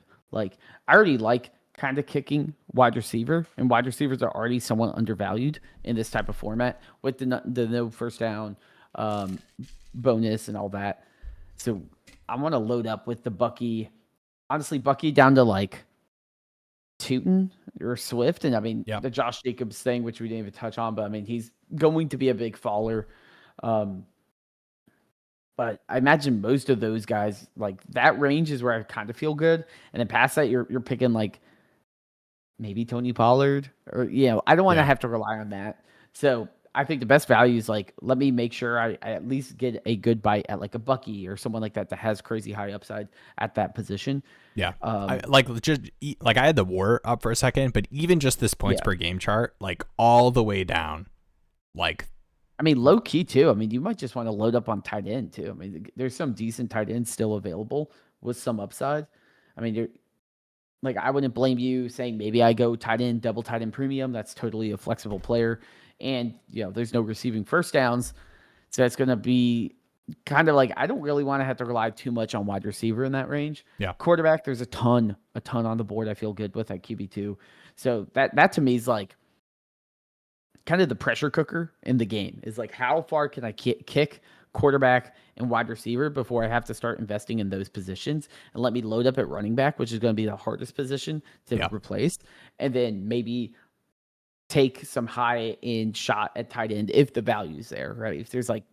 If you think there's a tier break coming up soon at tight end, I don't mind you double dipping on tight end because they're going to matter in this format, and they're going to be flex players easily. Yeah. Yeah, I'm with it. Yeah, I do think that running back with that 0.5 rushing first down too. Yeah. The running back, I'm just thinking about like in the streets, post startup. You're like, I don't really like. I wish I had one more running back in the flex. I think the hardest thing for you to do in this league would be, I mean, tight ends are going to be a part of that equation too, but moving a wide receiver of what you perceive to be equivalent value, like in most leagues and Dynasty Daddy and KeepTradeCut, for that equivalent running back is going to be so hard because people are locking in. If I got 4 running backs, 2 in the flex, and these are guys that are getting 20 carries and are locking in. I mean that war chart, and then just purely like the points per game that I was looking at. Yeah. All right, we had one more. What are you doing with the neighbor situation? Two teams I was hoping to contend with. We just part of the plan. Also, Moline, I know we did that. We talked through it a little bit, the pivots that we would do with neighbors. It is kind of tough. I do not want to overreact to 22-year-old coming off an injury in terms of like bailout prices, but I do think that pivots for your contending teams. And I think it's the kind of thing too where true teams that are tanking for 2027, and I do think there will be at least one, if not two or three teams that are heavily considering, can I do the tank for next season? And I think Neighbors is definitely going to be a target for some of those teams. So if it's like London pivot, CD pivot, Pickens plus, Nico plus. I think if you're not a contender, Neighbors is someone I'm going to say, hey, maybe similar to Justin Jefferson, where you're like, Justin Jefferson, there's a buy window because people don't really, if you give them decent value, they might sell because they're like, I don't know if it makes sense. If I'm a contender, I don't feel like I'm super confident in Neighbors, but right now I would categorize him as a hold. I'm not going to react. Everyone, the price is baked in. Everyone saw the video. Everyone kind of knows. And Neighbors isn't a like set and forget guy. He might not be produced right out of the gate, and we especially knew that the way they're talking in. about him. Right, like we knew the procedure was late, and they had extra cleanup and things like that. Like we knew this. It wasn't like a Jason Tatum Achilles injury or something where everything went ahead of schedule, and he's going to be back for the playoffs. Like we knew this Neighbors thing was kind of taking longer than we hoped. So I guess my biggest thing is like I probably am just not drafting him in startups. Like unless if like he slides really far, I'm probably going to be like, give me CD. Like, give me someone I know what to expect from him, and I just don't have to deal with this injury thing. If he's on my team already, though, like, I'm not going to panic. Like, that's the worst thing you could do is panic. He's probably going to be fine. He's 22. There's a ton of things that you could be optimistic about. It's just kind of like, man, like, I don't know if I can count on him week 1 through week 8. Yeah. Yeah, that's the thing we talked about, too, and it was something I talked about with Henderson last year where it was like, why does it need to be X player? So like obviously in a startup, like you're talking about, like even if you have certain players valued higher or whatever, like a big value proposition is, production that you're going to get this season. And, whenever I can eliminate the injury variables, especially for a potential pup guy with the way they're talking about it, that's kind of where I'm at. Biggest thing with Neighbors is don't double count the reports to his pricing for sure. Puka started injured 2 years ago. Crushed since returning. Puka is just, he's a war daddy. I think that was a Sean McVay quote. I think he referred to him as a war daddy. I mean, I think someone too, like Puka was injured, but like he was injured more in college. Like he never, I do think there is some merit to the concerns around Neighbors' injuries. Like he's had 2 pretty severe injuries, and this one's been kind of a long recovery. So I do agree that like Puka was injured, but has absolutely been killing it. And I think Neighbors will be fine. Like I'm not saying, I'm not writing the speech for a senior role or anything, but I do think Puka didn't have as much of a hill to overcome as what Neighbors currently is dealing with. Yeah. Good evening, gents. I'm dry brining a steak overnight. C-Rod is hurt. Oh, dang it. He was my sneaky guy to own going into 26. And yeah, and this was just one kind of report, and he hasn't been at OTAs. So I don't know how bad. I don't think we've heard like the extent of the foot injury, but obviously not what you want to hear off season with a new team. But we got time, right? That's the one thing to remember with a lot of these reports. I mean, yeah, we're not going to have week 1 games for, you're not setting your lineup 3 months now. You're not setting your lineup next week or anything. Like that's probably not a concern by the time we get there. The only concern is all of you are 6 players over the roster limit that I need to take care of. Yeah. Yeah. When I was testing the bulk start sit thing, and it's just like, you need to update this one. You need to update it. I'm like, okay, never mind. We got this year's Puka though. Skylar Bell. This year's Puka. All right, I'm with it. And he plays on the Bills. Okay, so Kyle's Skylar Bell, you're Antonio Williams. I feel like we should like do like a tracker. Be like the Skylar Bell versus Antonio Williams point per game. I was talking a big game where I think Antonio Williams year one production is going to be better than, well, I think I said the 3 receivers that ADPs are ahead of him. It was Casey I couldn't do, but Boston, Cooper, who else? I thought there was, maybe it was right there with Casey. I know some people are taking like their favorite rookie receiver. Boston, Chris Bell goes pretty Cooper, high. Chris Bell. Yeah, he's dusting those boys. All right. Yeah, I mean Antonio Williams is up there now though. I know. He's not a super easy click in best ball right now. He's flying up the boards. It's a good thing I packed my bags. Thoughts on kickers in fantasy leagues? Nice.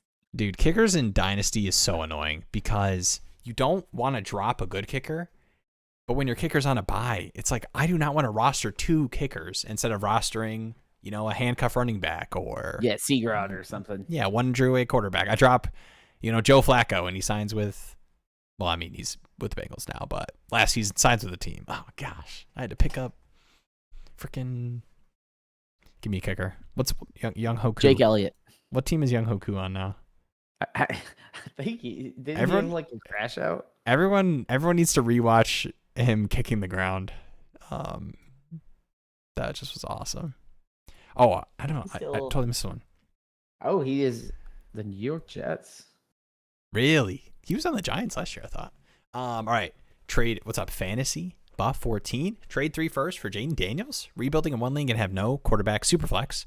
They have 6 20 27 first, a 128 first, and the 26 104. Was thinking of dealing the 104, 27 first, and a 28 first for Jaden Daniels.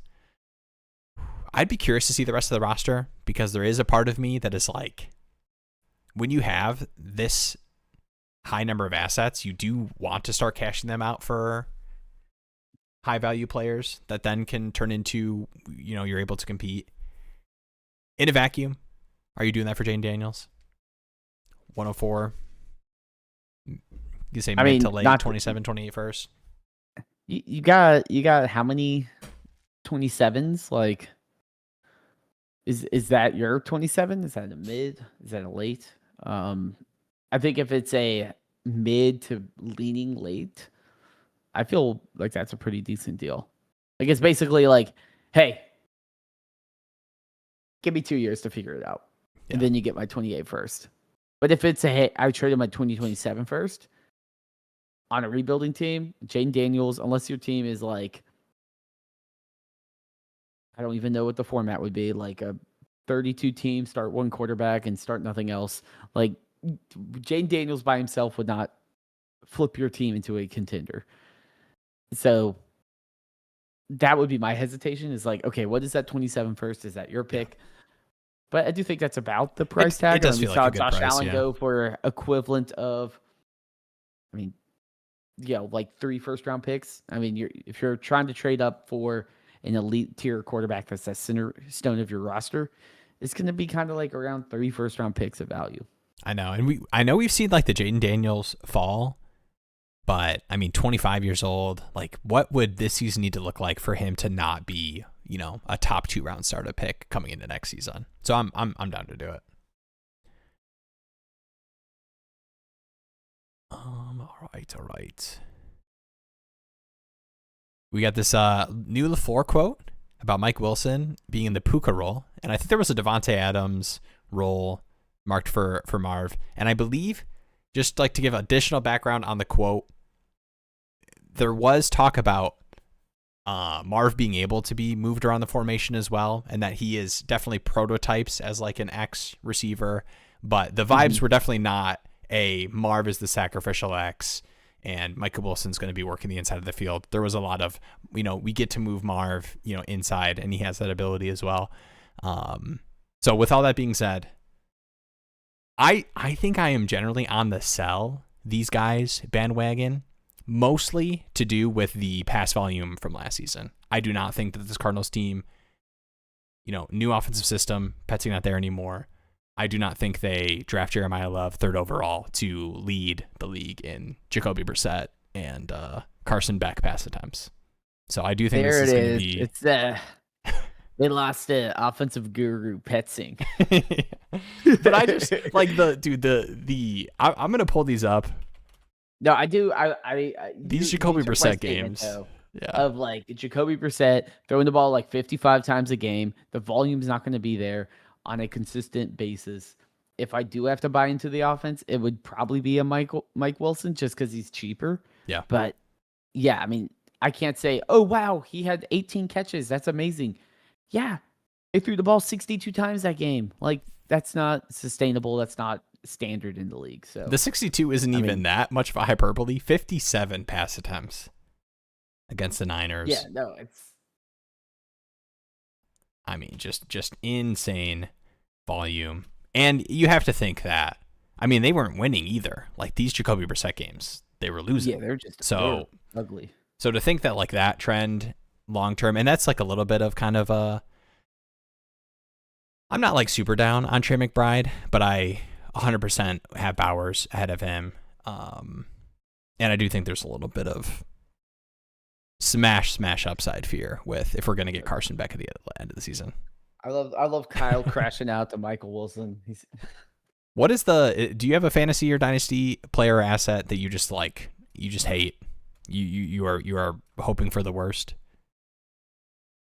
Ooh, hoping for the worst. I do think I've done this, and I think playing in more leagues has helped me do this. But when I was only in a couple dynasty leagues, whenever I would make a trade and I would have 0 shares of that player, and like the trade was impactful enough for like there to be an upside bet being made with that player, I was always like, oh, I just want this guy to suck so bad. Like, that would be so awesome. And I don't know why it like mattered so much for me to win the trade that this player was terrible. It would feel better when you like trade away someone that to be like, oh, they have a bad game. Like, take notes, buddy. I got you. I think honestly, the player I hate the most in fantasy football is Mark Andrews. Dang. Because the amount of games where I've been in a league and I just always end up taking Andrews, and he always has a primetime game. And it's like, you're down by 7, you're down by 9. And he'll get you enough. Like, I have to like sit right there after a and be 2-touchdown the game. But yeah, and it's just like, he could just get 2 catches and like get you 5 points and you lose the week. But I think that's happened to be literally like 10 times with Mark Andrews alone. And it's just because the primetime slots with the Lamar Jackson Ravens. I just, the fact I traded him off most of my leagues last year. And it's honestly more of a sigh of relief than anything. Like, I'm like, just get him on my roster. I just can't have him be the guy that I lock into my starting lineup and have to rely on. Hey, I don't know if you need to pull Michael Wilson. Actually, I do kind of like this offer, though. What's up, Dynasty Jake? This is, I believe this is Burden, Mike Wilson, 27 first for Jane Daniels. Should I pull it to keep Michael Puka Wilson? Dude, Ben Johnson buying Luther Burden stock. I don't know. This is, I mean, we just talked about the 104 2 first for Jane Daniels. I mean, this is also pretty much, you're kind of pushing a similar because value like type. Burden and if you get Burden, like, I mean, Burden's probably right around the 104 for most people. So it's kind of like a 27 first, and then Michael Wilson is whatever. Some people really like him. So it kind of comes down to like, too, like they might really like him. Like I put I had like one of those like trade tweets I put out like earlier in the week for Burden, and people are just like going crazy on it. And it's just because the value for Burden, some people are like, lock him in, like top 12, let's go, like dynasty centerpiece wide receiver. Other people are like, like he's like the BTJ kind of, we'll see what he does.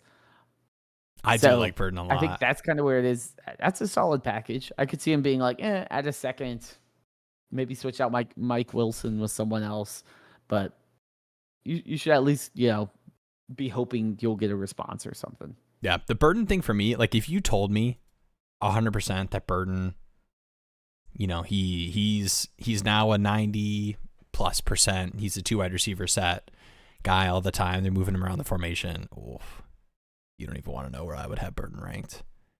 And this like Ben Johnson buzz too is like double stacking that in my mindset of like,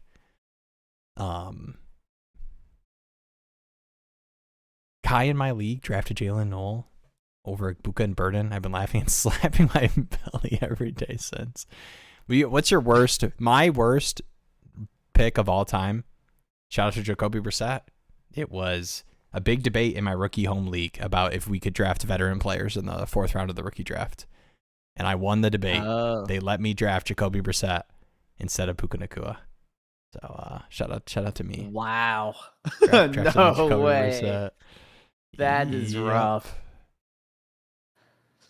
See, sometimes you don't got to be a stickler for the rules, If you weren't yelling at the funniest thing about that was I was like, this is how it's set up. I was like, I think that because we could have done this the whole draft, that we shouldn't change it now just because people are realizing it. But I was like, if you guys want to keep it, that's fine. I have a rookie I'll take here. And it 100% would have been Puka. Oh, it's okay. It's fine. Can't win The them all. worst pick I ever made was the second Dynasty League I ever joined. And I picked, I hate even remembering it. Dang. I picked Jalen Reagor Mm. over Justin Jefferson and Justin Herbert. That was probably, honestly, you are not alone, I'm sure, in terms of like draft capital people. You and the Eagles are the same. It's like I'm not even a big, like I'm way more in touch with like football and all the the fantasy space, all that stuff now. But when I was doing that draft, like I just was like, I trust the Eagles front office, and they picked him. Like I'm like, the Eagles have one of the best front offices. Like they've done a good job building this team. So like they had the choice of Jefferson, Reagor, and they chose Reagor. But I remember watching that LSU team, and everyone's like, Jamar Chase is so amazing, Burrow so amazing, Jefferson's really good. I'm like, Jefferson might be the best one here. I was like, kept watching him. I'm like, this guy, I didn't even know much about football then. And I'm like, this guy's amazing. Like, I'm like, this guy's, and I can't believe like I went against my gut in that moment. Carried by Burrow, bro. He's carried by Joe Burrow. Because like Herbert in Oregon wasn't like amazing. Like he was like, obviously you saw the flashes, but I would have so taken Justin Jefferson in my gut in that day, and I went against my gut, and I still regret that. Damn. Dynasty Jake. Who else but the worst beat in a startup draft, being Bryce Young, coming off a 2-15 season, just got the job of time over a second-year wide receiver. Next pick was JSN. Oof. That probably felt like fine that rookie year. You got it right. Like, yeah, exactly. Come on, Superflex. Hey, you're saying Bryce Young? I thought Bryce Young was in the first round for you. Other than Jameis Winston, dude, I wish I could have a culture guy spot on my rosters. These dynasty benches are getting too shallow. I'm having to cut. Okay, I say I'm having to cut some good players. It's always Greg Dulcich. I'm like, I'm not cutting Greg Dulcich. Hey, that's a receiving target number 1. Yeah, on Miami. Yeah, come on. My best ball bags are packed, and honestly, they've been packed for the past 3 seasons with Greg Dulcich bags. I've never given up. This is the year. This is the year. Him and Noah Fant. Come on, give me 4 Dulcich targets a game. I'll sleep happy. Dude, if I just have one thing, if Justin Jolie hits, I'm gonna feel so good because my bags are packed. I think I have like 80% exposure. Dude, I don't think I didn't get a lot of Jolie. I slightly prefer like the other guys in that range. If I have to take a tight end, I like Delp and I like Raritan. But I got one Jolie in a league where tight ends matter. So I'm with you. Let's I also Sam Roche. Yeah. for Chicago. Yeah. Oh man. New Cole Kmet. Oh man. He's tied. Ooh. He's tied with my most rostered player with Michael Penix. I should look up mine. All right, while I'm doing that, and I know we've got a live stream ask from Diaz. I'm gonna pull up here in a second. Yeah. But here, Dynasty future question. Ooh. Thank you guys for the neighbor's answer earlier. Future of Dynasty question. Like how tight end premium has become standard for most leagues, do you foresee a PPR point per first down combo of some sort being a standard?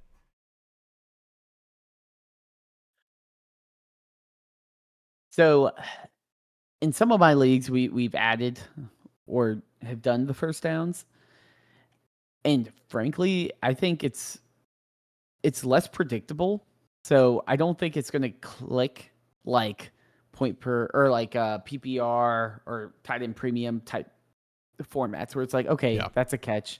I can kind of predict some of the things. That being said, I do enjoy the first down being extra points as like a viewer because it's like, oh, boom, and a first down. I'm like, sick. Like, I know I got an extra little throw in there. So I kind of do like the scoring from a viewer perspective, but I don't think it's going to be as mainstream. I think if we see anything pick up steam, it'd probably be like two tight end, like start like a super flex, but only for tight end, where you start 2 tight ends per league or something. Yeah. Ultimately, that's what tight end premium is trying to solve is like, let's make tight end more valuable, but you got to make the scarcity more important. If you actually want to have Loveland be worth the prices that Will's willing to spend for Loveland. I think it is either some kind of point per carry or somebody is like some YouTube video drops and for some reason it gets like 500,000 views and it is somebody that has calculated out. I found the exact tiered PPR for all positions that equates value across the board. And they have some kind of like crazy study. They use 3 different AI tools to calculate it all out. They have to like interview someone through a Zoom. That's like Matthew Berry's on the call. Science. Yeah, he's like, this is what I puts together some big documentary. That at the end of the day, all you need is point per carry. All right, any guesses for my most? Just go back to standard scoring. Ooh, these are kind of fun. All right, most rostered of each position. Who do you think my most rostered quarterback is?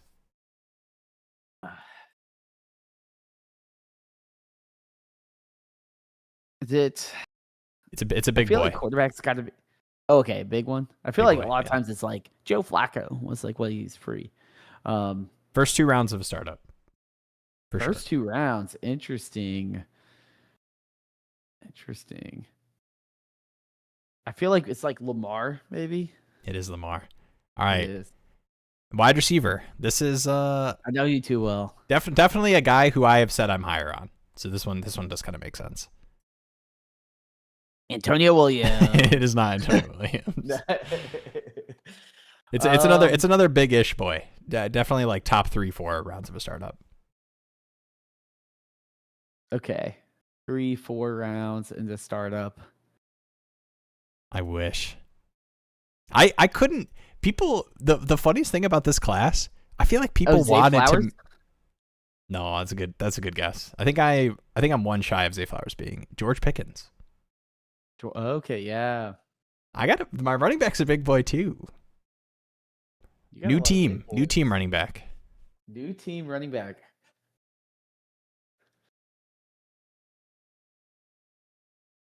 New team running back. I think it's Kenneth Walker. It is Kenneth Walker. That's the giveaway. There we go. All right, and then the tight end is David Njoku.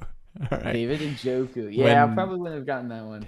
When tight ends didn't matter and Harold Fandon was dusting him last season, I was like, this guy's on a new team next year for sure.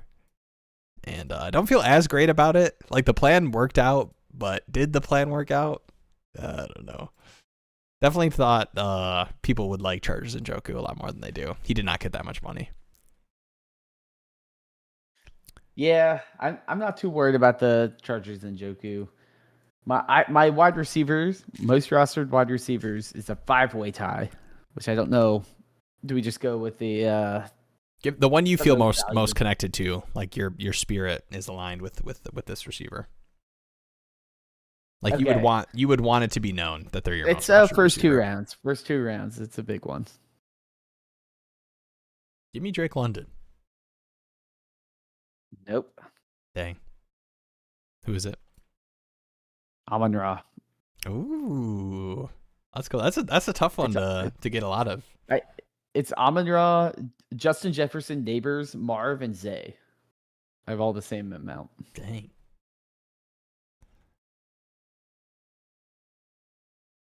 All right. Well, who's the QB? Is it Bryce Young? Be honest. Is it Michael Penix? It's Michael I've already Penix. spoiled it. It is Michael Penix. I had so many of those early seconds that year. He's not dead. I shouldn't laugh like he's dead. He's not dead. I got him for cheap, so I'm like, he's Yeah. a starter. So Bounce back from the injury. but then it's Purdy, Murray, Tyrod. Ooh. Dynasty Jake here. Just go back Purdy to standard scoring to balance out the Wow. passing league. Interesting. I do want to come up with a unique way to play fantasy. I've been thinking about that. It'll most likely amount to nothing. So don't check in and follow up with me on that. It's like that one guy on Twitter that does the minus 100 points if like a what is it? It's like if a player gets a tackle or something, Oh yeah, I do kind of like this one. or like plus 100 points. I think, okay, another take that I would kind of build off of this one. So my first Dynasty League, shot to red, 6-point passing touchdown, -4 for interceptions, +1 completions, -1 incompletions, 0.25 per first down, 0.25 rushing attempt, and then the big play bonuses. I think there might be, I could see in the next 5-10 seasons, especially if we get a couple more like running quarterbacks that people don't equate as like good NFL quarterbacks. I think people might want to recreate good quarterback equating to good fantasy production. So it would probably look something like the completions, the like passing yardage, a ratio off of the like the QBR or something. Or it's like passing yardage gets a bump so that the like rushers like get, you know, a small I don't know. I think people are going to want to make like the Joe Burrows of the world score as much as the elite Lamar seasons. I think the hard part though is like quarterbacks already score so much. So if you start being like, let's juice quarterbacks even more. And that's where the tiered PPR comes in. We that's the equation. Okay. 500,000 views, Jeremy. They figured this out. Well, I feel like, 500,000 views. Like, what if we just made it like tiered rushing for quarterbacks? What if we just played? Quarterback just didn't break the game. Yeah.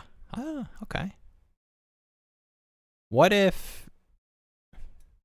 Never mind. I'm not gonna play this game. I want to grab Jolie. He's on waivers, but I just can't fall for another Sean Payton's Joker role. Lie. I swear the only Joker every time is me. It should have been Dulcich. It really should have been. It's like the Arrested Development quote. Like, it doesn't work for other people, but it might work for us. Dude, who was the tight end battle with Denver? Oh my gosh, how can I forget that? It's he's not even on the team anymore. It was, oh my goodness, somebody help me.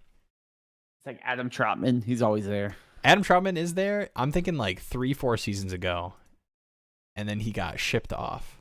It's Fant, right? It's Fant. He got shipped off in the Russell Wilson deal. The funniest part about this is you are giving me correct answers that are not the answer I'm thinking of just because. No way. Are you No, serious? Fant. Oh, dude. It like legitimately, okay.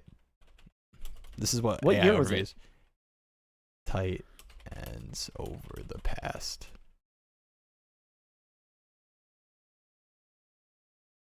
All right, this is important, and then we're gonna hit the big BS one. QB scoring is too high in this one though. Drake May 38.5 points per game, and then Puka's 25. Yeah, that's the tough thing, especially if you do super flex too. I do like. He's there right now.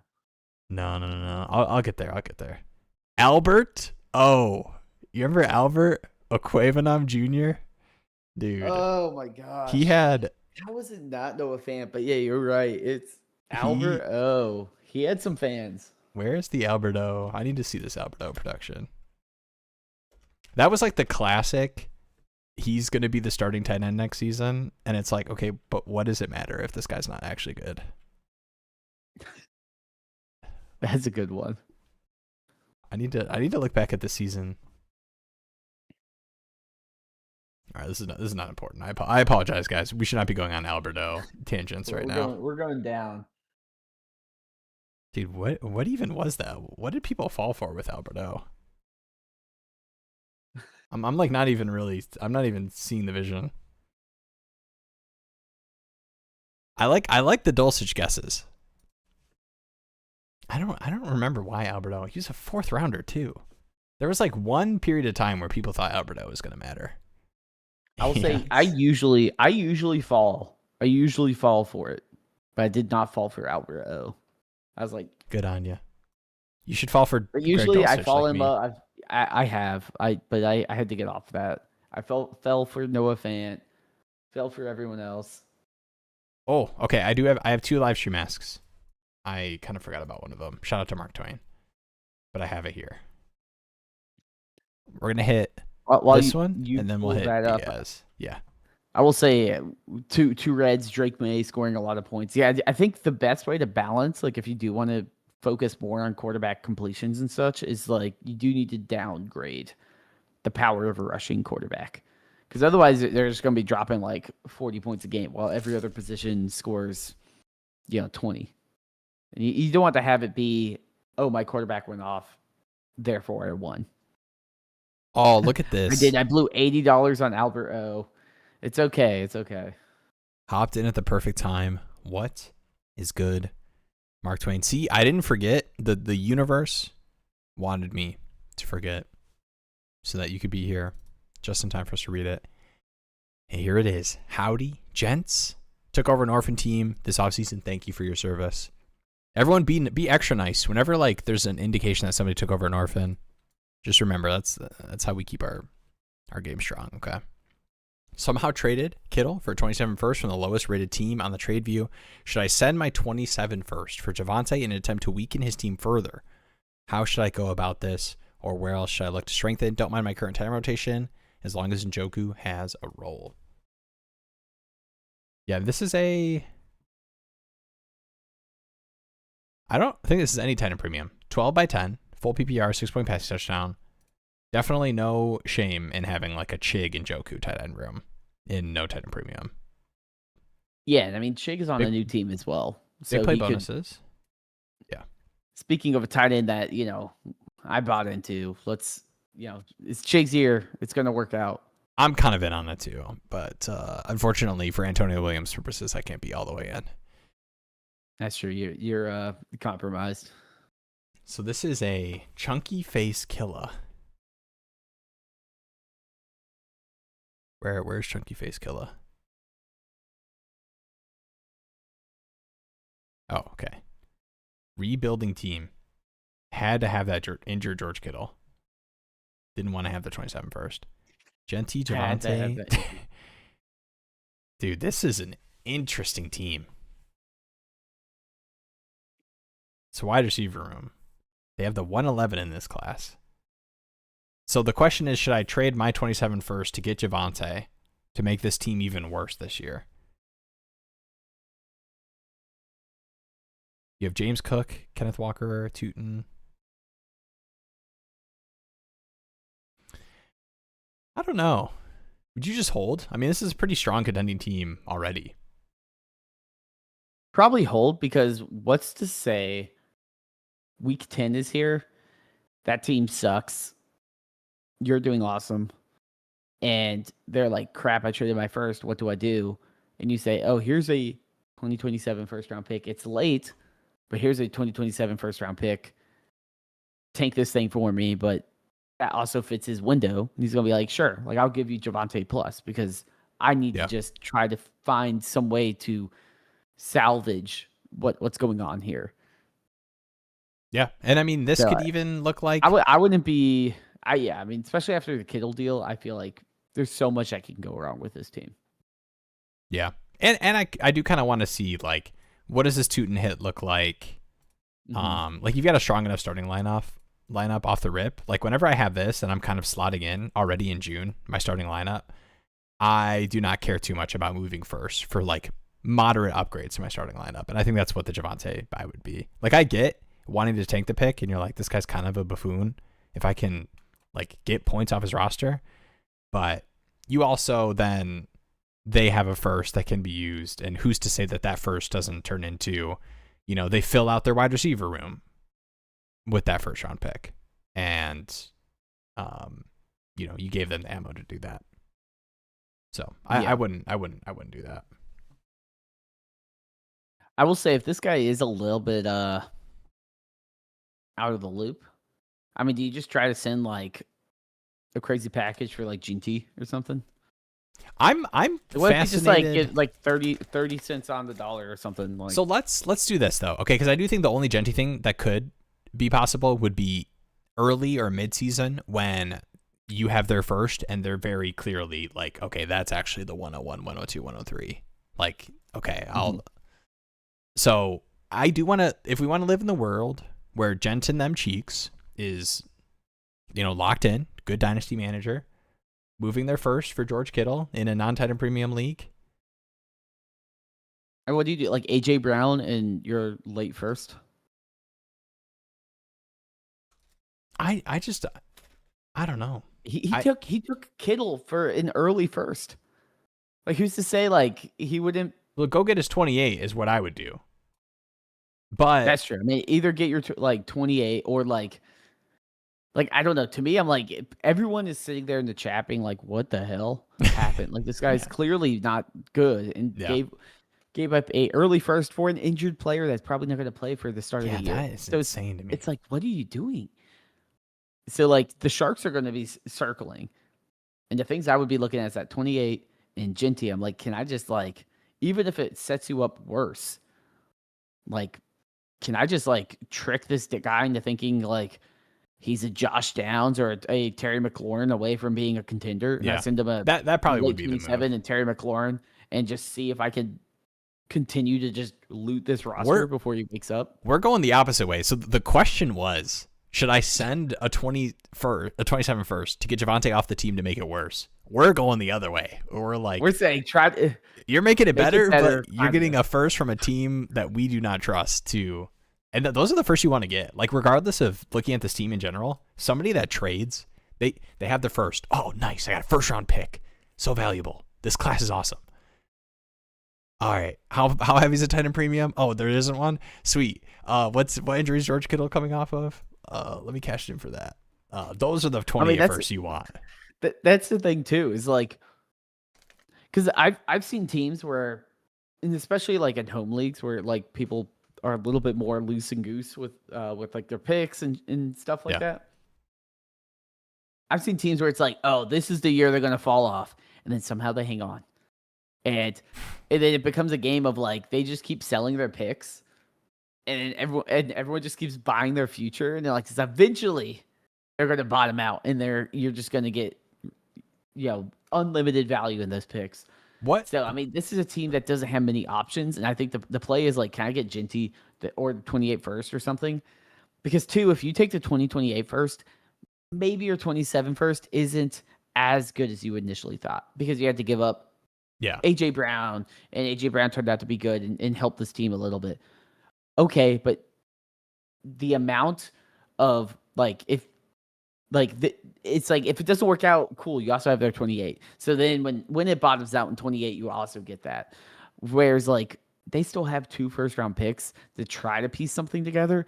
And to me, I'm like, there's still a lot on this roster I want before I'm like, cool. Like you lost playing with the big boys in terms of making league impacting trades. Genty's an interesting deal. I mean, as a contender, obviously Williams and Henry are interesting, but if they think they're a contender, they're probably going to hold on to them. But I mean, it comes down to like, okay, give me your young pieces if you think you're serious, because obviously this team needs a little bit more help. And as a closure to this team breakdown, how did you get that deal done? Like, I know you just talked about somehow traded. Like, what did that negotiation look like? Did they say like, hey, I'm interested in Kittle, like you want to move them? Because I mean that happens. He had to send a deal. There's no way. I mean, I could see it being like you kind of threw that. It's that Steph Curry meme where he's shooting from the moon. There's that no Kittle way. for 2027 first. I mean, how does it get there? It's straight up. If you send that deal, if you blind there is send, no buffer here. hey, Kittle for a 27 first to a bad team, like that's going to end up on Twitter, and people are going to be like, "Oh man, this guy sucks to play with because he sends out these trash offers." The guy had to be like, "I need Kittle," Yeah, and sent that pick. Maybe Yo, he's a Niners fan. What's up, Caden? How can I send you guys my team? All you got to do, join the Discord. Link is in the description.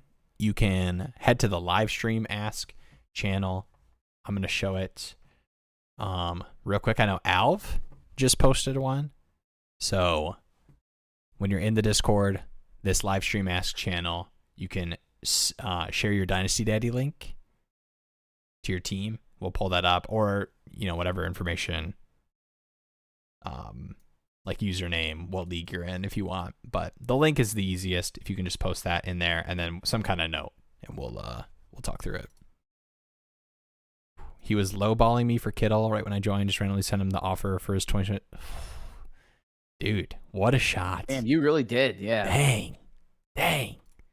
You did Good the work. Wimby half court heave. Yeah, it was. I think those would take over and over by setting them a good old fashioned low ball. There is kind of like somebody takes over a team, and it's kind of like you're like, well, maybe this guy like hates this player. Like anytime there's like the players I know are controversial, like somebody takes over a team that has like Pickens on it, or I was gonna say Rice, but depends on how I'm feeling. All right, let's hit this Diaz one. Sounds good. This is a Shane. Ooh, Shane fleeced me. Shouts to Shane. Shouts out. Oh wait, this is Charlie Daddy. All right. We've entered the time of the night where Will's a little dizzy, but I'm getting there. I thought I had it ready. Okay, now I have it ready. There we go. He's back. Appreciate the advice. Hey, appreciate you. All right. This is... Okay, it says Mark Twain. Shout out to Big DS. That is not your name. Here we go. Shane fleeced me. Full fade on wide receiver in this league. Wide receivers died. Rice is locked up. Frankly, I just want out at this point. Dang. Where you at with Rice? Are you in the same type of boat? I see the Josh Gordon vibes. No. I'm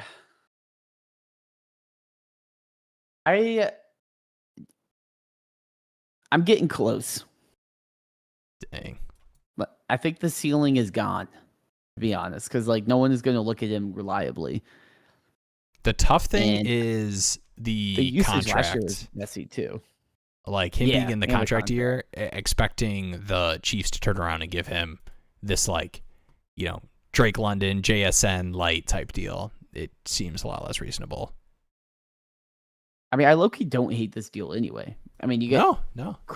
Like Rice is kind of shaky. You get some value for Derrick Henry. I mean, I know RJ Harvey's in like the pooper right now in terms of dynasty value. But guess what? I don't really care about trade value for a running back because all it takes is like the running back to get usage. And it's like, okay, cool. Like he had like multiple weeks over 20 points per game. I mean, how many days? He had a lot of weeks over 20 points per game. So like, I don't know if this is a best ball or not, but having running back that at least scores points is pretty good. I think it's just a heavy lineup league, I believe. With we see the notes on all the rushing first down, point per carry, 0.75 10 premium, special team. I don't know. I mean, I think it's at this point it's a tier up at wide receiver to a wide receiver that, hey, if Dynasty Jake is still in here, he's breaking out, going to be wide receiver 1 next year. He's going to have that JSN year. Yeah. But yeah, I mean, in all seriousness, I don't think it's a bad deal.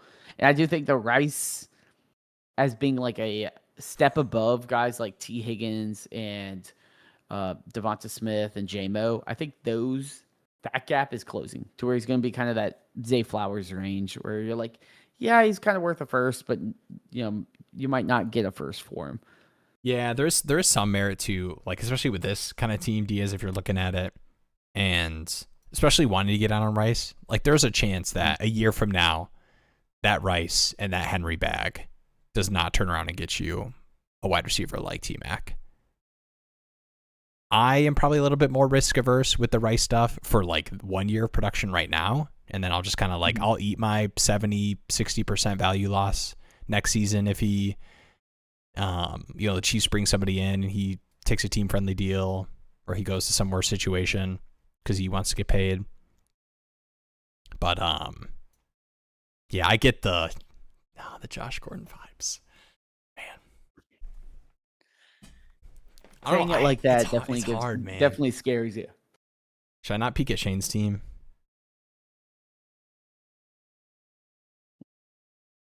Jason Rice, J-Mo Addison, likely Goddard, Jones Spears, Emmanuel Wilson, Shuck, Lamar, Henry. 227 first.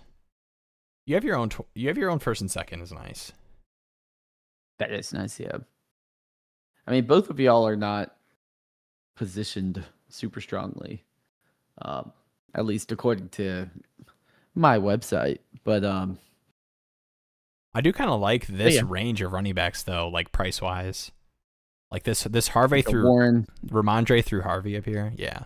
Like Pollard kind of getting well this that's season. like a perfect range in this league too. Like you just need points for sure. Like I also am not going to count out like Tungus, Kittle. You have that insurance, Andrews, and you want to be starting. I assume you want to be starting running backs, like through the flex.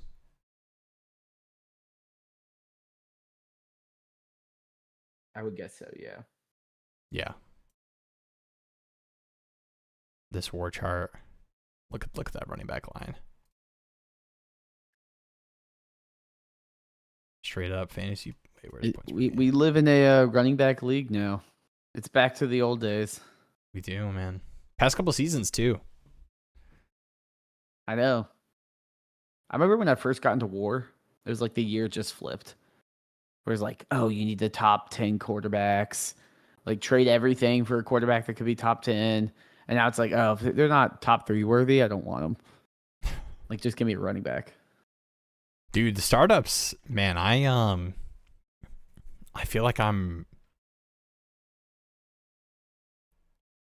going to be attacking the running back position, man. It's especially when you get late in those drafts.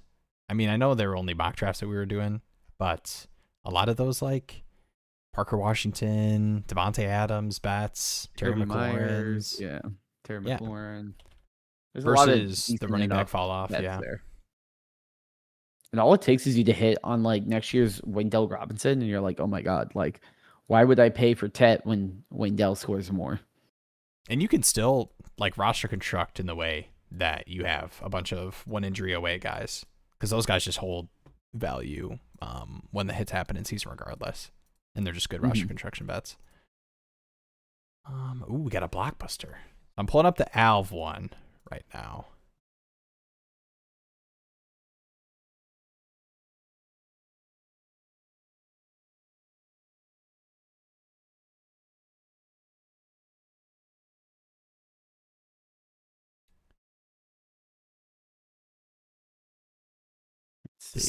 This is just the sick nasty team. Alv, do you even need our advice on this team? This team is insane. Bijan, JT, David Montgomery, Josh Allen, Drake May, Malik Willis, JSN, Puka, Nico, Olave. Man, it's a tough life, man. All your first round picks, everything is green.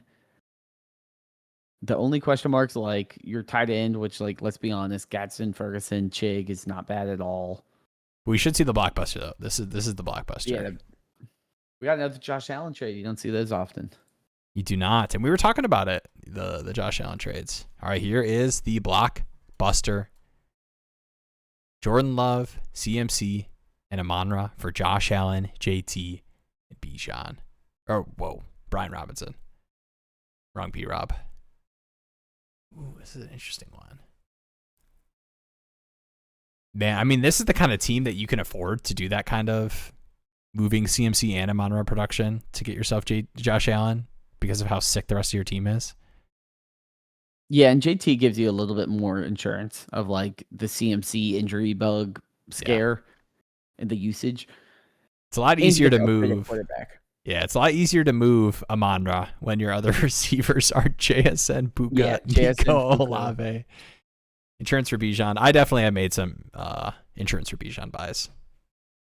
Honestly, I think this is a perfect team to be like, this is similar to like what I was saying about like the Giannis trades and stuff. Like, this is a team that had valuable players and could easily target Josh Allen, and it made sense for them without them completely like mortgaging their future. All you did say, hey, old running back, like CMC, Jonathan Taylor, like JT's kind of the upgrade in terms of dynasty. But I mean, it's kind of even. And it just is like, hey, Jordan Love, Amon-Ra for Josh Allen, and give me the insurance on Bijan, which I also have.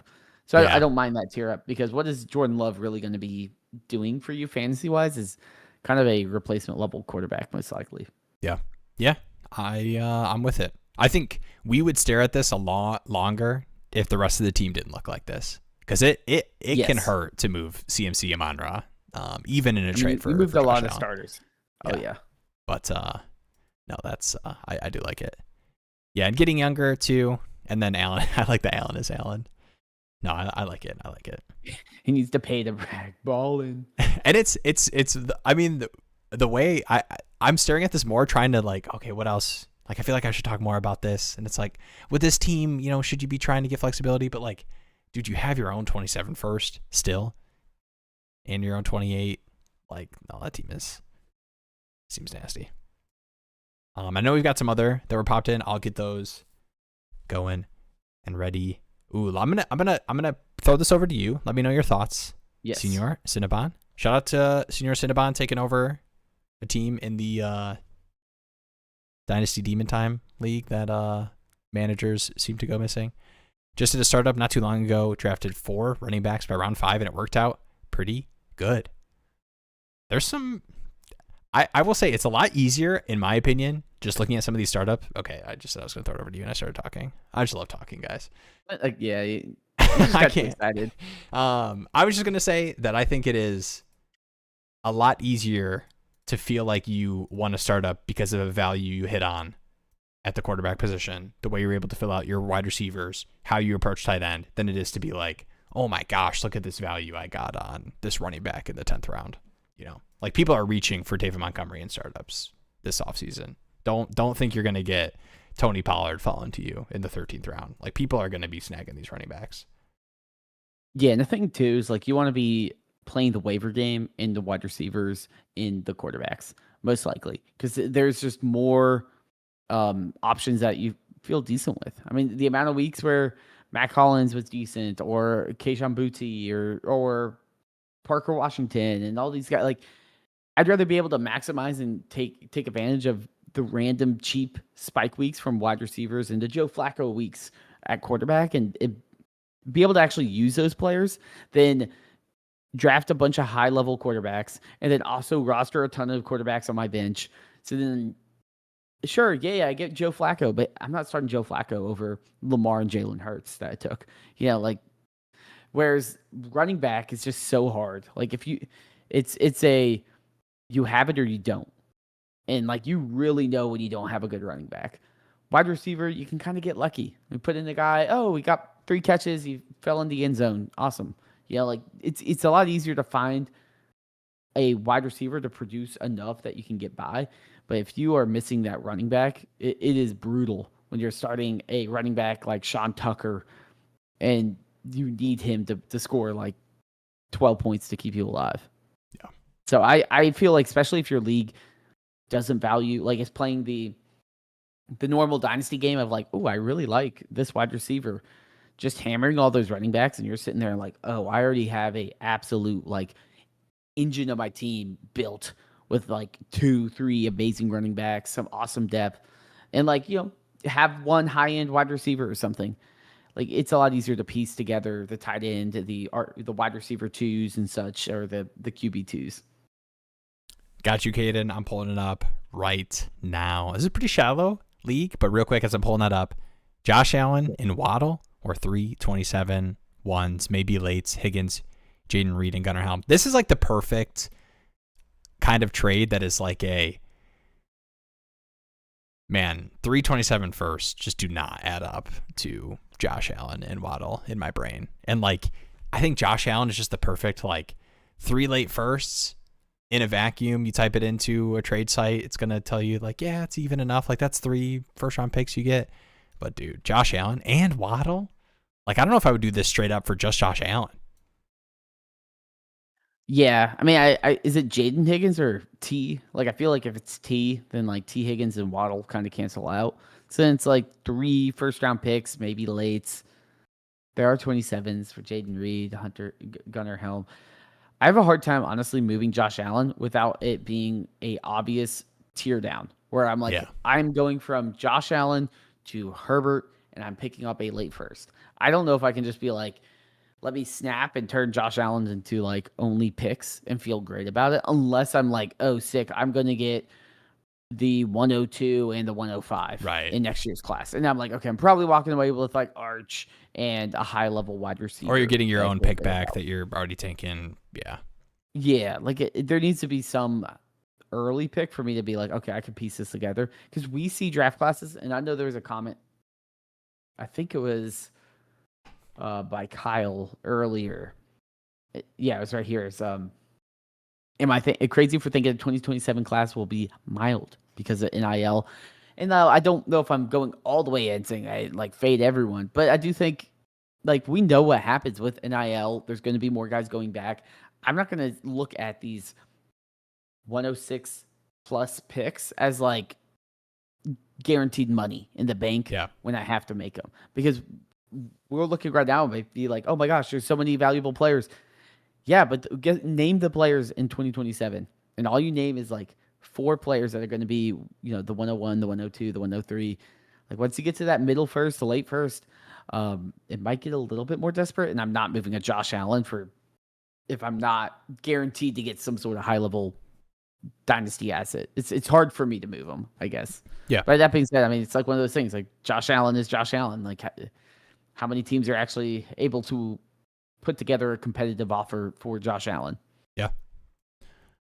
All right. Got your team here. Nike Drunk, new member of the Discord. Thank you for joining. Link in the description if you're not in there. But overall, just looking for advice for the squad. This is a pretty shallow league. This is a 10-team start 7, full PPR, 4-point pass touchdown. I don't believe there's any tight end premium or big play bonuses or anything. So I think pretty standard type of league. But Jaden Daniels, I mean, Mahomes pretty single quarterback rooms are always insane. Bijan, Quinshon, Travion, Jacobs, Ramondre, Chase, Puka, Neighbors, Ikbuka, Wilson, Fannin, Sadiq, and Kittle and Gadsden. 227 first, and I do like being the top contending team, and the 2 firsts I have are not my own. We have also that Josh Jones is a trust the process, man. Oh my god. In a shallow 10-team start 7. Yeah. His RB1 is David Montgomery. And the other team's frisky. The other team's the 8th starter rank currently. With Rice. Yeah, these are kind of tough because I feel like a lot of the times especially in these super shallow leagues where consolidation is difficult, would you be, just with having 2 firsts, with how strong your wide receiver room is, would any part of you be trying to pool assets to just have another hammer running back? You're starting 7. You've got Quinshon, Travion, Jacobs. The Jacobs part does make the thing kind of tough. Or are you just kind of holding out? Yeah, I mean, I think that holding on to your flexibility right now is I'm holding on to my flexibility. I do see consolidation is hard. And if your league knows the name of the game is to get the best players, which they probably do to some extent, then the cheapest way to get those players is through picks. And I'm looking at, hey, I have the best team right now, most overall value, number 1 in the starter rank, and I have a guaranteed high-end pick for also one quarterback draft, which we're going to talk about. Like, Yeah. all those quarterbacks that kind of make an interesting full first round, like in a one quarterback league, it's like top 5 if, because like there's only so many players that matter. The fact that you're probably going to get 2 shots at a Jeremiah Smith or Cam Coleman or whoever else kind of shifts into that top pick conversation. I think that's probably more valuable to me. And I see a lot of players on my team that, like, if I need to consolidate, I'm like, okay, Judkins and Egbuka, can I go up and get a superstar? Like, to me, those picks are like, I might not touch them. I might just act like I don't have any of those picks because I have so many valuable players here. I can probably piece together a competitive season because, like, at the end of the day, especially in the shallow league, there's only so much you can do. Yeah. Right? There's only so much you can do. Like, you might have Bijan Robinson. Well, guess what? You played someone in the playoffs that had, Trevor Etienne or Travis Etienne or Etienne, right? Who dropped 40-something points in the playoffs. And it's like, well, like, that's it. Game over. Like, sorry you had Puka and Neighbors and Chase. Like, in a shallow league, there's only so much you can do. This team is built to win now. It's just like you hope that the players you picked are the right ones come, week 15, 16, 17.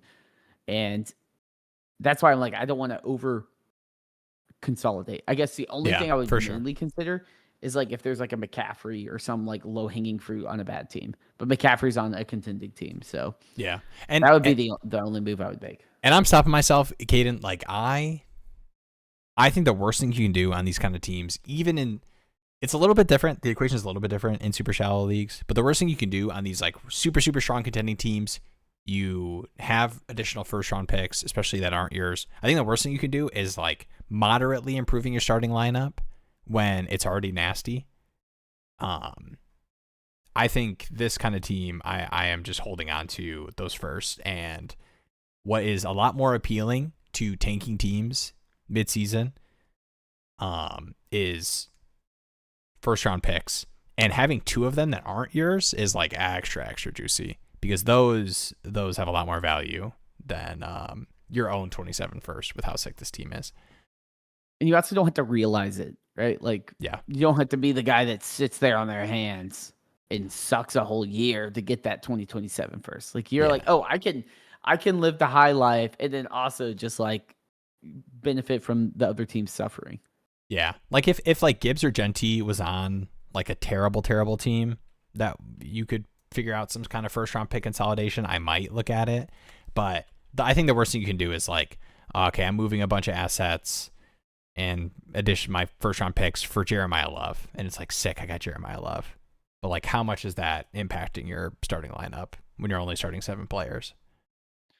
I will say I can't believe it's not a super team. And I will say shallow league, there's like, I mean, this team, really Josh Allen, CMC, Bucky, Derrick Henry, JSN London, Tyler Warren. Like, it's a shallow league. Like, there's going to be a lot of teams that are just absolute wagons when, frankly, only 5 players matter in this league. It's going to be your running backs and wide receivers.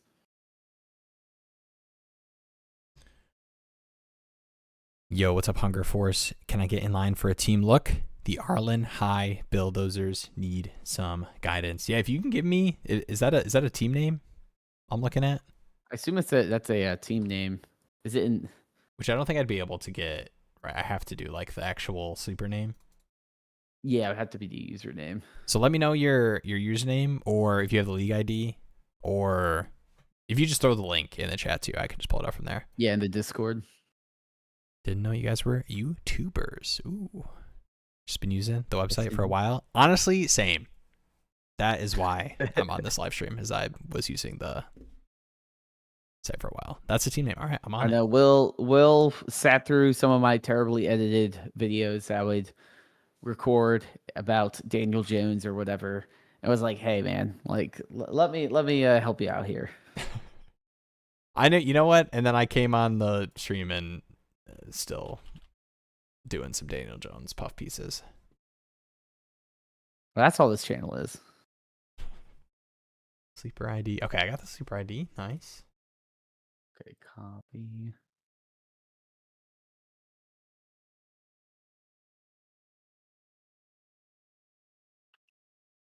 that's the team name. Okay. Oh, come on. Copy the whole chat message. Oh, 28 third for Kelsey. I mean, that is like beautiful. You know what? Kelsey deal happened earlier on the stream. Wait. Oh no, that was Kittle. My bad. Oh, okay. Jeez, yeah, that deal was insane. I will say while you pull this up, we got this Jake message. 12-team Superflex, half PPR, 0.5 tight end premium, contending. Would you move Puka and a 27 first for Jaden Daniels and Zay Flowers? Only have Bryce Young, Stafford, and Penix at quarterback. So 12-team Superflex, half PPR, half tight end premium, Puka and a first for Jaden Daniels and Flowers.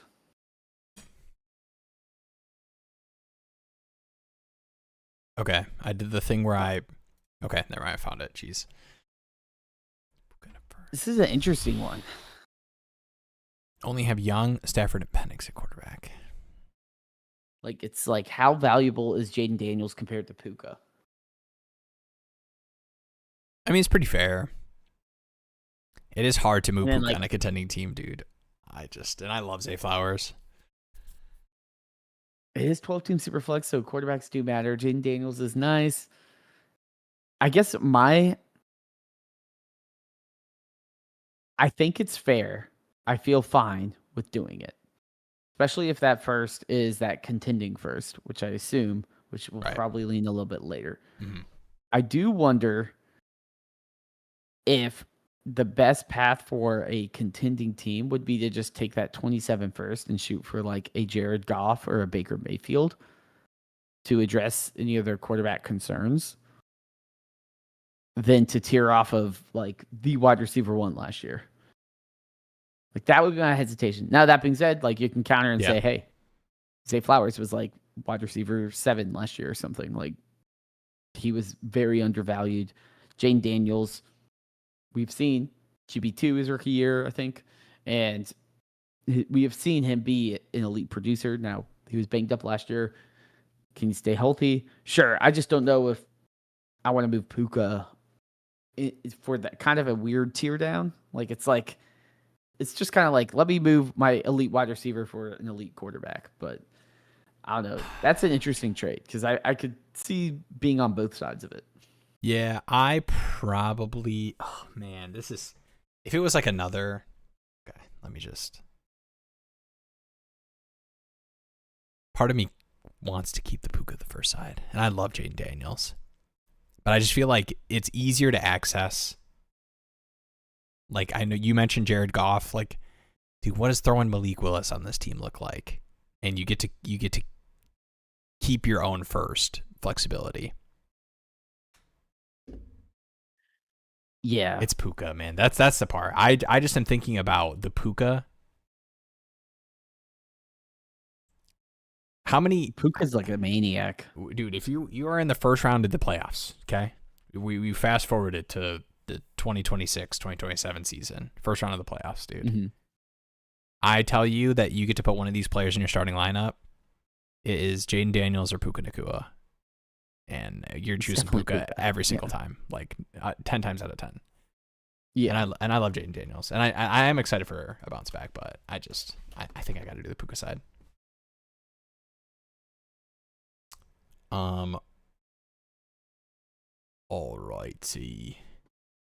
All right, we do have the Arlen High Bulldozers here. Nice. Hunger Force says this team could use some help. Some guidance. Yeah, This is a tough league because you do have the elusive super team. It's a 10 by 10, 0.5 tight end premium, 4-point pass touchdown.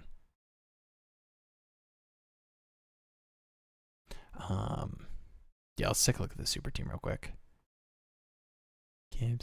So I mean, those running backs are scary. Oh my goodness. You ever just say those running backs are scary, and then you peek over the wide receiver room, and it's JS and Puka London. Yeah, you're like, man, that's a pretty good running back room. And then it's just, like 3 of the top 8 wide receivers in the league. This team doesn't even need to start Travion. They get to just wait it out and see what happens. Yeah. Drake McCaleb. I mean, this team is pretty sick too. Genty, Cook, Chase Brown, Amon-Ra Neighbors, Marv. You have Bowers, 0.5 10 premium, right? I am a little surprised that it's honestly a super team, but I guess the Rome, Marv, Jonathan Brooks, like a lot of their bottom of the bench is nowhere near as strong as where that super team. You're like, oh wait, like Travion Henderson and Drake London and these guys are at the bottom of the bench. You do have bottom of the starting your lineup. own first and this rep team's first, which is a fraud. I mean, this is a interesting team. Benefits you got 227s, 228s, and 229s. I mean, you're basically saying, hey, like I can retool this one pretty quick. This one is your goal here to like try to like kind of compete? Because this is not a complete trash team, even though it kind of feels like you could either tear it all down or you could be like, well, I got CMC, I got Chuba, I got Devontae, I got AJ Brown, I got Nico, who's a little bit older. Wait, I have a bunch of first round picks. Wait, sorry. Wait, are you? We're on the. Sorry, I might be looking at the wrong one. We're the Bill Builders. No, you're good. You're good. There's kids who can't read. You can just clip that and send it to them. Yeah, I was doing that. No, so I do think that. I think it's a pretty strong starting lineup. I don't know if I would dip into 27 right now. Yeah. You have. I mean that Rep D team is a fraud. I mean, there is some like Marv, Rome, Jonathan Brooks are very much like we could have a huge shift in expectations for year one based off of, weeks 1 through 3 for all these guys. Mm-hmm. I mean, Neighbors too, as you're kind of waiting on pop thing. I mean, I think with this team specifically, I definitely would be interested in like what Neighbors like similar wide receiver tier range. Unfortunately, 3 of them are on this guy's team, but I think this is the kind of team where I think you're strong enough to do that kind of move with Bowers a tight end, strong running back room, Drake May, Caleb Williams. Would you tear down off of one of these quarterbacks? You have Stroud QB3. I'm thinking, I think what I do is I try to tear down off of Rome or Marv for a running back. And then play the wide receiver 4/flex spot between all these wide receivers I have of Travis Hunter, Coker, Jalen McMillan. Like that should be at least a decent enough revolving door to try to figure it out. And then honestly, like Torrey Horton down, like it's like taxi squad /cut. And then potentially maybe try to see maybe Shroud as well to bolster one of those flex spots, and then use a lot of the extra lineup spots I got from clearing out these wide receivers like, Douglas and Bryant and all these guys with, all the Joe Flaccos and things like that. Yeah. So then maybe I don't have to pay for a quarterback 3 insurance policy, because what's going to be more important is like, can I use CJ Stroud to get me actual flex points and not have him score points on the bench when I don't really need that right now? Yeah. Yeah, I definitely would rather dip into repositioning quarterback versus using the 27 picks to kind of bolster that running back room. I do kind of like that wide receiver or quarterbacks to make that happen. Are there any teams that you think are strong at running back, weak at wide receiver that would consider that?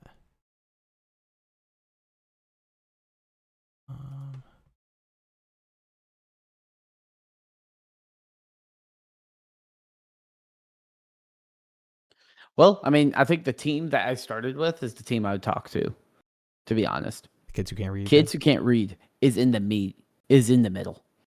They have 6 first-round picks, 2 each year. They have a somewhat old, somewhat youngish team. And they're going to either sit here and say, I'm going to try to win, or I'm going to like try to blow it up and kind of retool. So like guys like a Christian McCaffrey, like saying, hey, Marv for Christian McCaffrey. This team's like, oh, I have a bunch of older players. Like this could kind of fit my window a little bit more. I can lean into trying to like blow it up a little bit for 27 and then They have two retool around firsts in 28. their own. Yeah.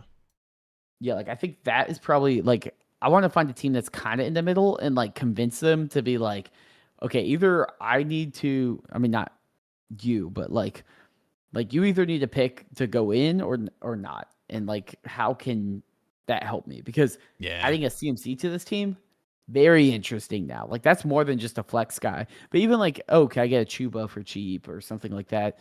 Would be something. Maybe I can trade Coker for Chuba or Travis Hunter for Chuba or something like that. I mean, the one thing is like second in starter rank, and I do think that this is a totally reasonable starting lineup. Like this isn't even factoring in neighbors starting. Mm-hmm. Like Marv, Rome, Amon-Ra, when you're starting, Bowers, Genty, Cook, Chase Brown, Drake May, Caleb Williams is like totally reasonable starting lineup. So I mean, I might do the like see if I need to really, really push into moving off of one of these wide receivers based off of how week 1 through 3 goes for these guys. Another interesting team is the King of the North. Right, we got Hampton, 8 yeah. starter ranked, 10 lacking a ton of value. They do have their picks and such, but I mean, they got like Derrick Henry could be a really cheap buy. Jonathan Taylor might be someone that you could potentially look at. Their quarterback situation isn't the most exciting in terms of long-term success. Like this is also a team where it's like maybe they would be interesting in CJ Stroud. Maybe I could convince them to get another wide receiver. Like there's some options there. Like a Marv for Derrick Henry plus or something. I don't know. Like there's some options that kind of make that work, which I think could be interesting. Moving QBs is so hard, though. I do think that if you were going to do the QB thing, like while it would be awesome to get value for CJ Stroud, it probably would have to be like you're fine. Yeah, I mean Caleb Williams moving would off of get Caleb you a lot. Yeah, to make that happen. But I don't know if you need to do that with this team.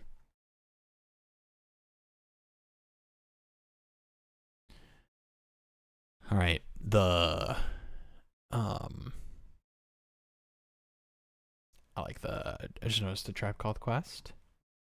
Good league name, nice. In a 10-team, Start A is a rebuilding team. Had someone offer me Henderson, an early second, 27 second, and mid 27 second for Tate. Thoughts on the offer? 10-team Start A and you're a rebuilder. Henderson and 2 seconds for Tate. If you're a rebuilder, would you do that? The thing is, it's Probably do it. the tough thing for me is that it's a 10 by 8, but I do think that it's a fine price for that swap, even though I like Tate a lot. Yeah, I mean, I think the play here is Tate, Henderson are similar range of players in terms of value and upside.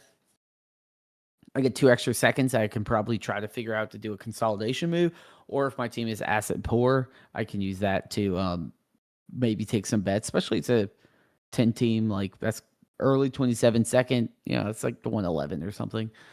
But I do think if Henderson hits, he's going to be much more impactful in a shallow league than Tate. Mm-hmm. Because just an elite running back that can put up crazy numbers is super rare. So I'd rather just take the Henderson bet with the plus and say, hey, if Henderson hits, then I'm set. I have like a centerpiece. If he doesn't, then oh well, I'm back to the drawing board. But Tate would have to be Puka Nakua levels good for it to really make a huge impact in a shallow league like this. Yeah. All right, we've got Senior Cinnabon sent thanks for the luck. Thank you. Sent in. So this was the 4 running backs through the first 5 rounds. Mm-hmm. And hitting them all in this 4th, 5th range. So Travion, Kenneth Walker, Kyron, Jadarian Price after starting Josh Allen, Justin Jefferson. Draft grades. Yeah, I wonder what these. I know these are picks, but Yeah, I mean, Oh, I like that too. Like Josh Allen at the 103 is kind of crazy, but I assume the 101 was a Bears fan. And hey, then shout Justin out to Trotica. Jefferson, and then just hammering running backs in that range. I think that's amazing because you got to feel good. And then basically whatever you do after that is like whatever you want. Yeah, some of these and some of these picks too that you see, like immediately, it would not surprise me at all if in a lot of startups, this like David Montgomery, these DeAndre Swifts get pulled up into this like 7th, 8th round because you feel the fall off with like honestly in this 11th range, 11th round with Blake Corum, but getting down to the 12th round with like JCM, Woody Marks, people are taking Charbonnet, like these guys that could actually be zeros in terms of impact for your roster when you could be taking, like you did here, you took Kittle in the 10th round. You know, Chris Godwin, 1403, since you passed on wide receivers in this range. Yeah, and I think that's a good way of playing it as well. Is or saying it is you could take like a Keaton Mitchell, which looks like an interesting player, could be an interesting offense, but he's probably going to be a zero unless something crazy happens. Versus you can actually get reasonable starting minutes in those ranges from tight end, from other positions. So you want to make sure you play the rounds that way. And that's why running back is so important. I think even in Dynasty. So I think Dynasty startups running like top 5 round running backs is the biggest value out there because everyone's thinking like, through their, let me make my perfect Dynasty trade value team on Dynasty Daddy and all that stuff. But the reality is, like, you're not going far if all your or running backs are some cheap discount running backs that aren't going to produce really well. Like last year, Will and I constantly preaching, go out and get your old crusties. And some of them were good pre-injury, like James Conner. But guys like Alvin Kamara and Tony Pollard, like, if you built your team around, like, oh, I don't need to worry about the high-end guys, I'm going to try to bargain bin a running back room. It's just a lot harder because when those guys don't hit, they're not just not hitting, they're like zeros. Right. Like they just become unplayable. Yeah, a lot of times too, you're stopping yourself from, would be better for your lineup than, and I like Pollard this year, but like think back to like all the leagues where you just had to jam Pollard every single week for that terrible Titans team because it was like, it's 15, 16 touches. Like, how am I not going to play it, even though it's so bad? Versus and I think too, prioritizing running back in the fourth, fifth round like this draft. It's like these late picks too. Like if you pick like an Alvin Kamara and he's just doing awful, like what can you get for Alvin Kamara? Like a 4th? Like you might get a 3rd if you're lucky. Like no one's going to give you that. If you draft like Jaden Reed or something in the similar rounds, like there's someone that's going to be like, oh yeah, like I like Jaden Reed. I like Romeo Dobbs. I like Josh Downs. Like it's a lot easier to pick a player in those ranges that could hit. And if they don't, someone will still buy into it outside of it only being a bargain bin competing piece. Yeah. Love that. All right. I do have to go potty, but I have important announcements for this offseason. I know, Jeremy, you said I know you had noted 2029 picks are now available. They are available. And in next week. So if you're not in the Discord, link in the description to join. We are going to be we have 3 Dynasty Daddy community leagues that we started last season and had startups for. We are going to be doing more of them, and it's all going to be dependent on how many of you guys sign up for them. We're going to be doing some probably more unique formats for this one. At the very least, deeper starters. So the Google form that I'm working on and is on Jeremy's desk right now for approval. We'll probably have some more either deeper starting lineups. So going back. The Google form has options for you guys to select leagues that you'd be interested in being a part of. Like selecting all that apply, and then we can organize, what leagues people want to be in. there's a best ball option, a more cookie cutter, deeper starting option, and then probably one that'll be a little bit more big DS coded. First one QB league. Yeah. No, we'll have one that's like some sort of like point per carry or start 2 tight ends or something goofy. But yeah, so we'll have those. Those will be in the Discord is how you'll fill out that form and sign up for those.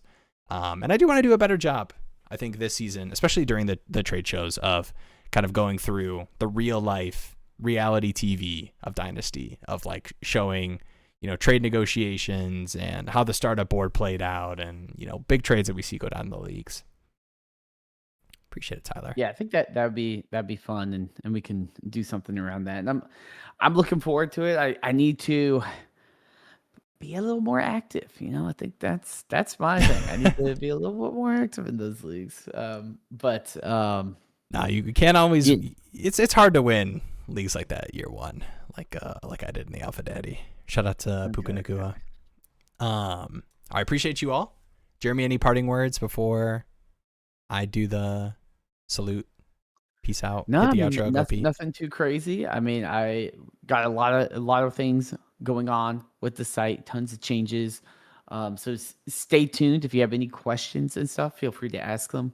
And if you have any features you want to see, hit me up. I need ideas. Got to keep the brain burning. Otherwise, I don't know what I'm doing. You're doing great, right, guys? No, I'm pumped. I think the dashboard was like, Jeremy asked me, he was like, "Hey, what things do you think I should add to the site?" I was like, "I don't know, man. Like the last 6 things you've added have been absolute bangers." So I'll try to rack my brain tonight. But yeah, definitely let us know if you guys have any ideas or things that you would like to see. Jeremy's he's got open ears, open heart. I appreciate you all. Much love. Go Knicks. Shout out to Nick Take Jake. And peace out. I kind of want the Spurs to win. I kind of do too, but I have 2 Knicks shirts and no Spurs shirts. So I think fashion-wise. They're so young. Dude, I do love Wemby. They just want it. They just love it. And Wemby, I like Castle. I'm ready for Wemby to be the guy. I like Harper. Castle's like crazy. It's gonna be a fun series. We'll get some good basketball, hopefully. All right. Appreciate you all. Peace out.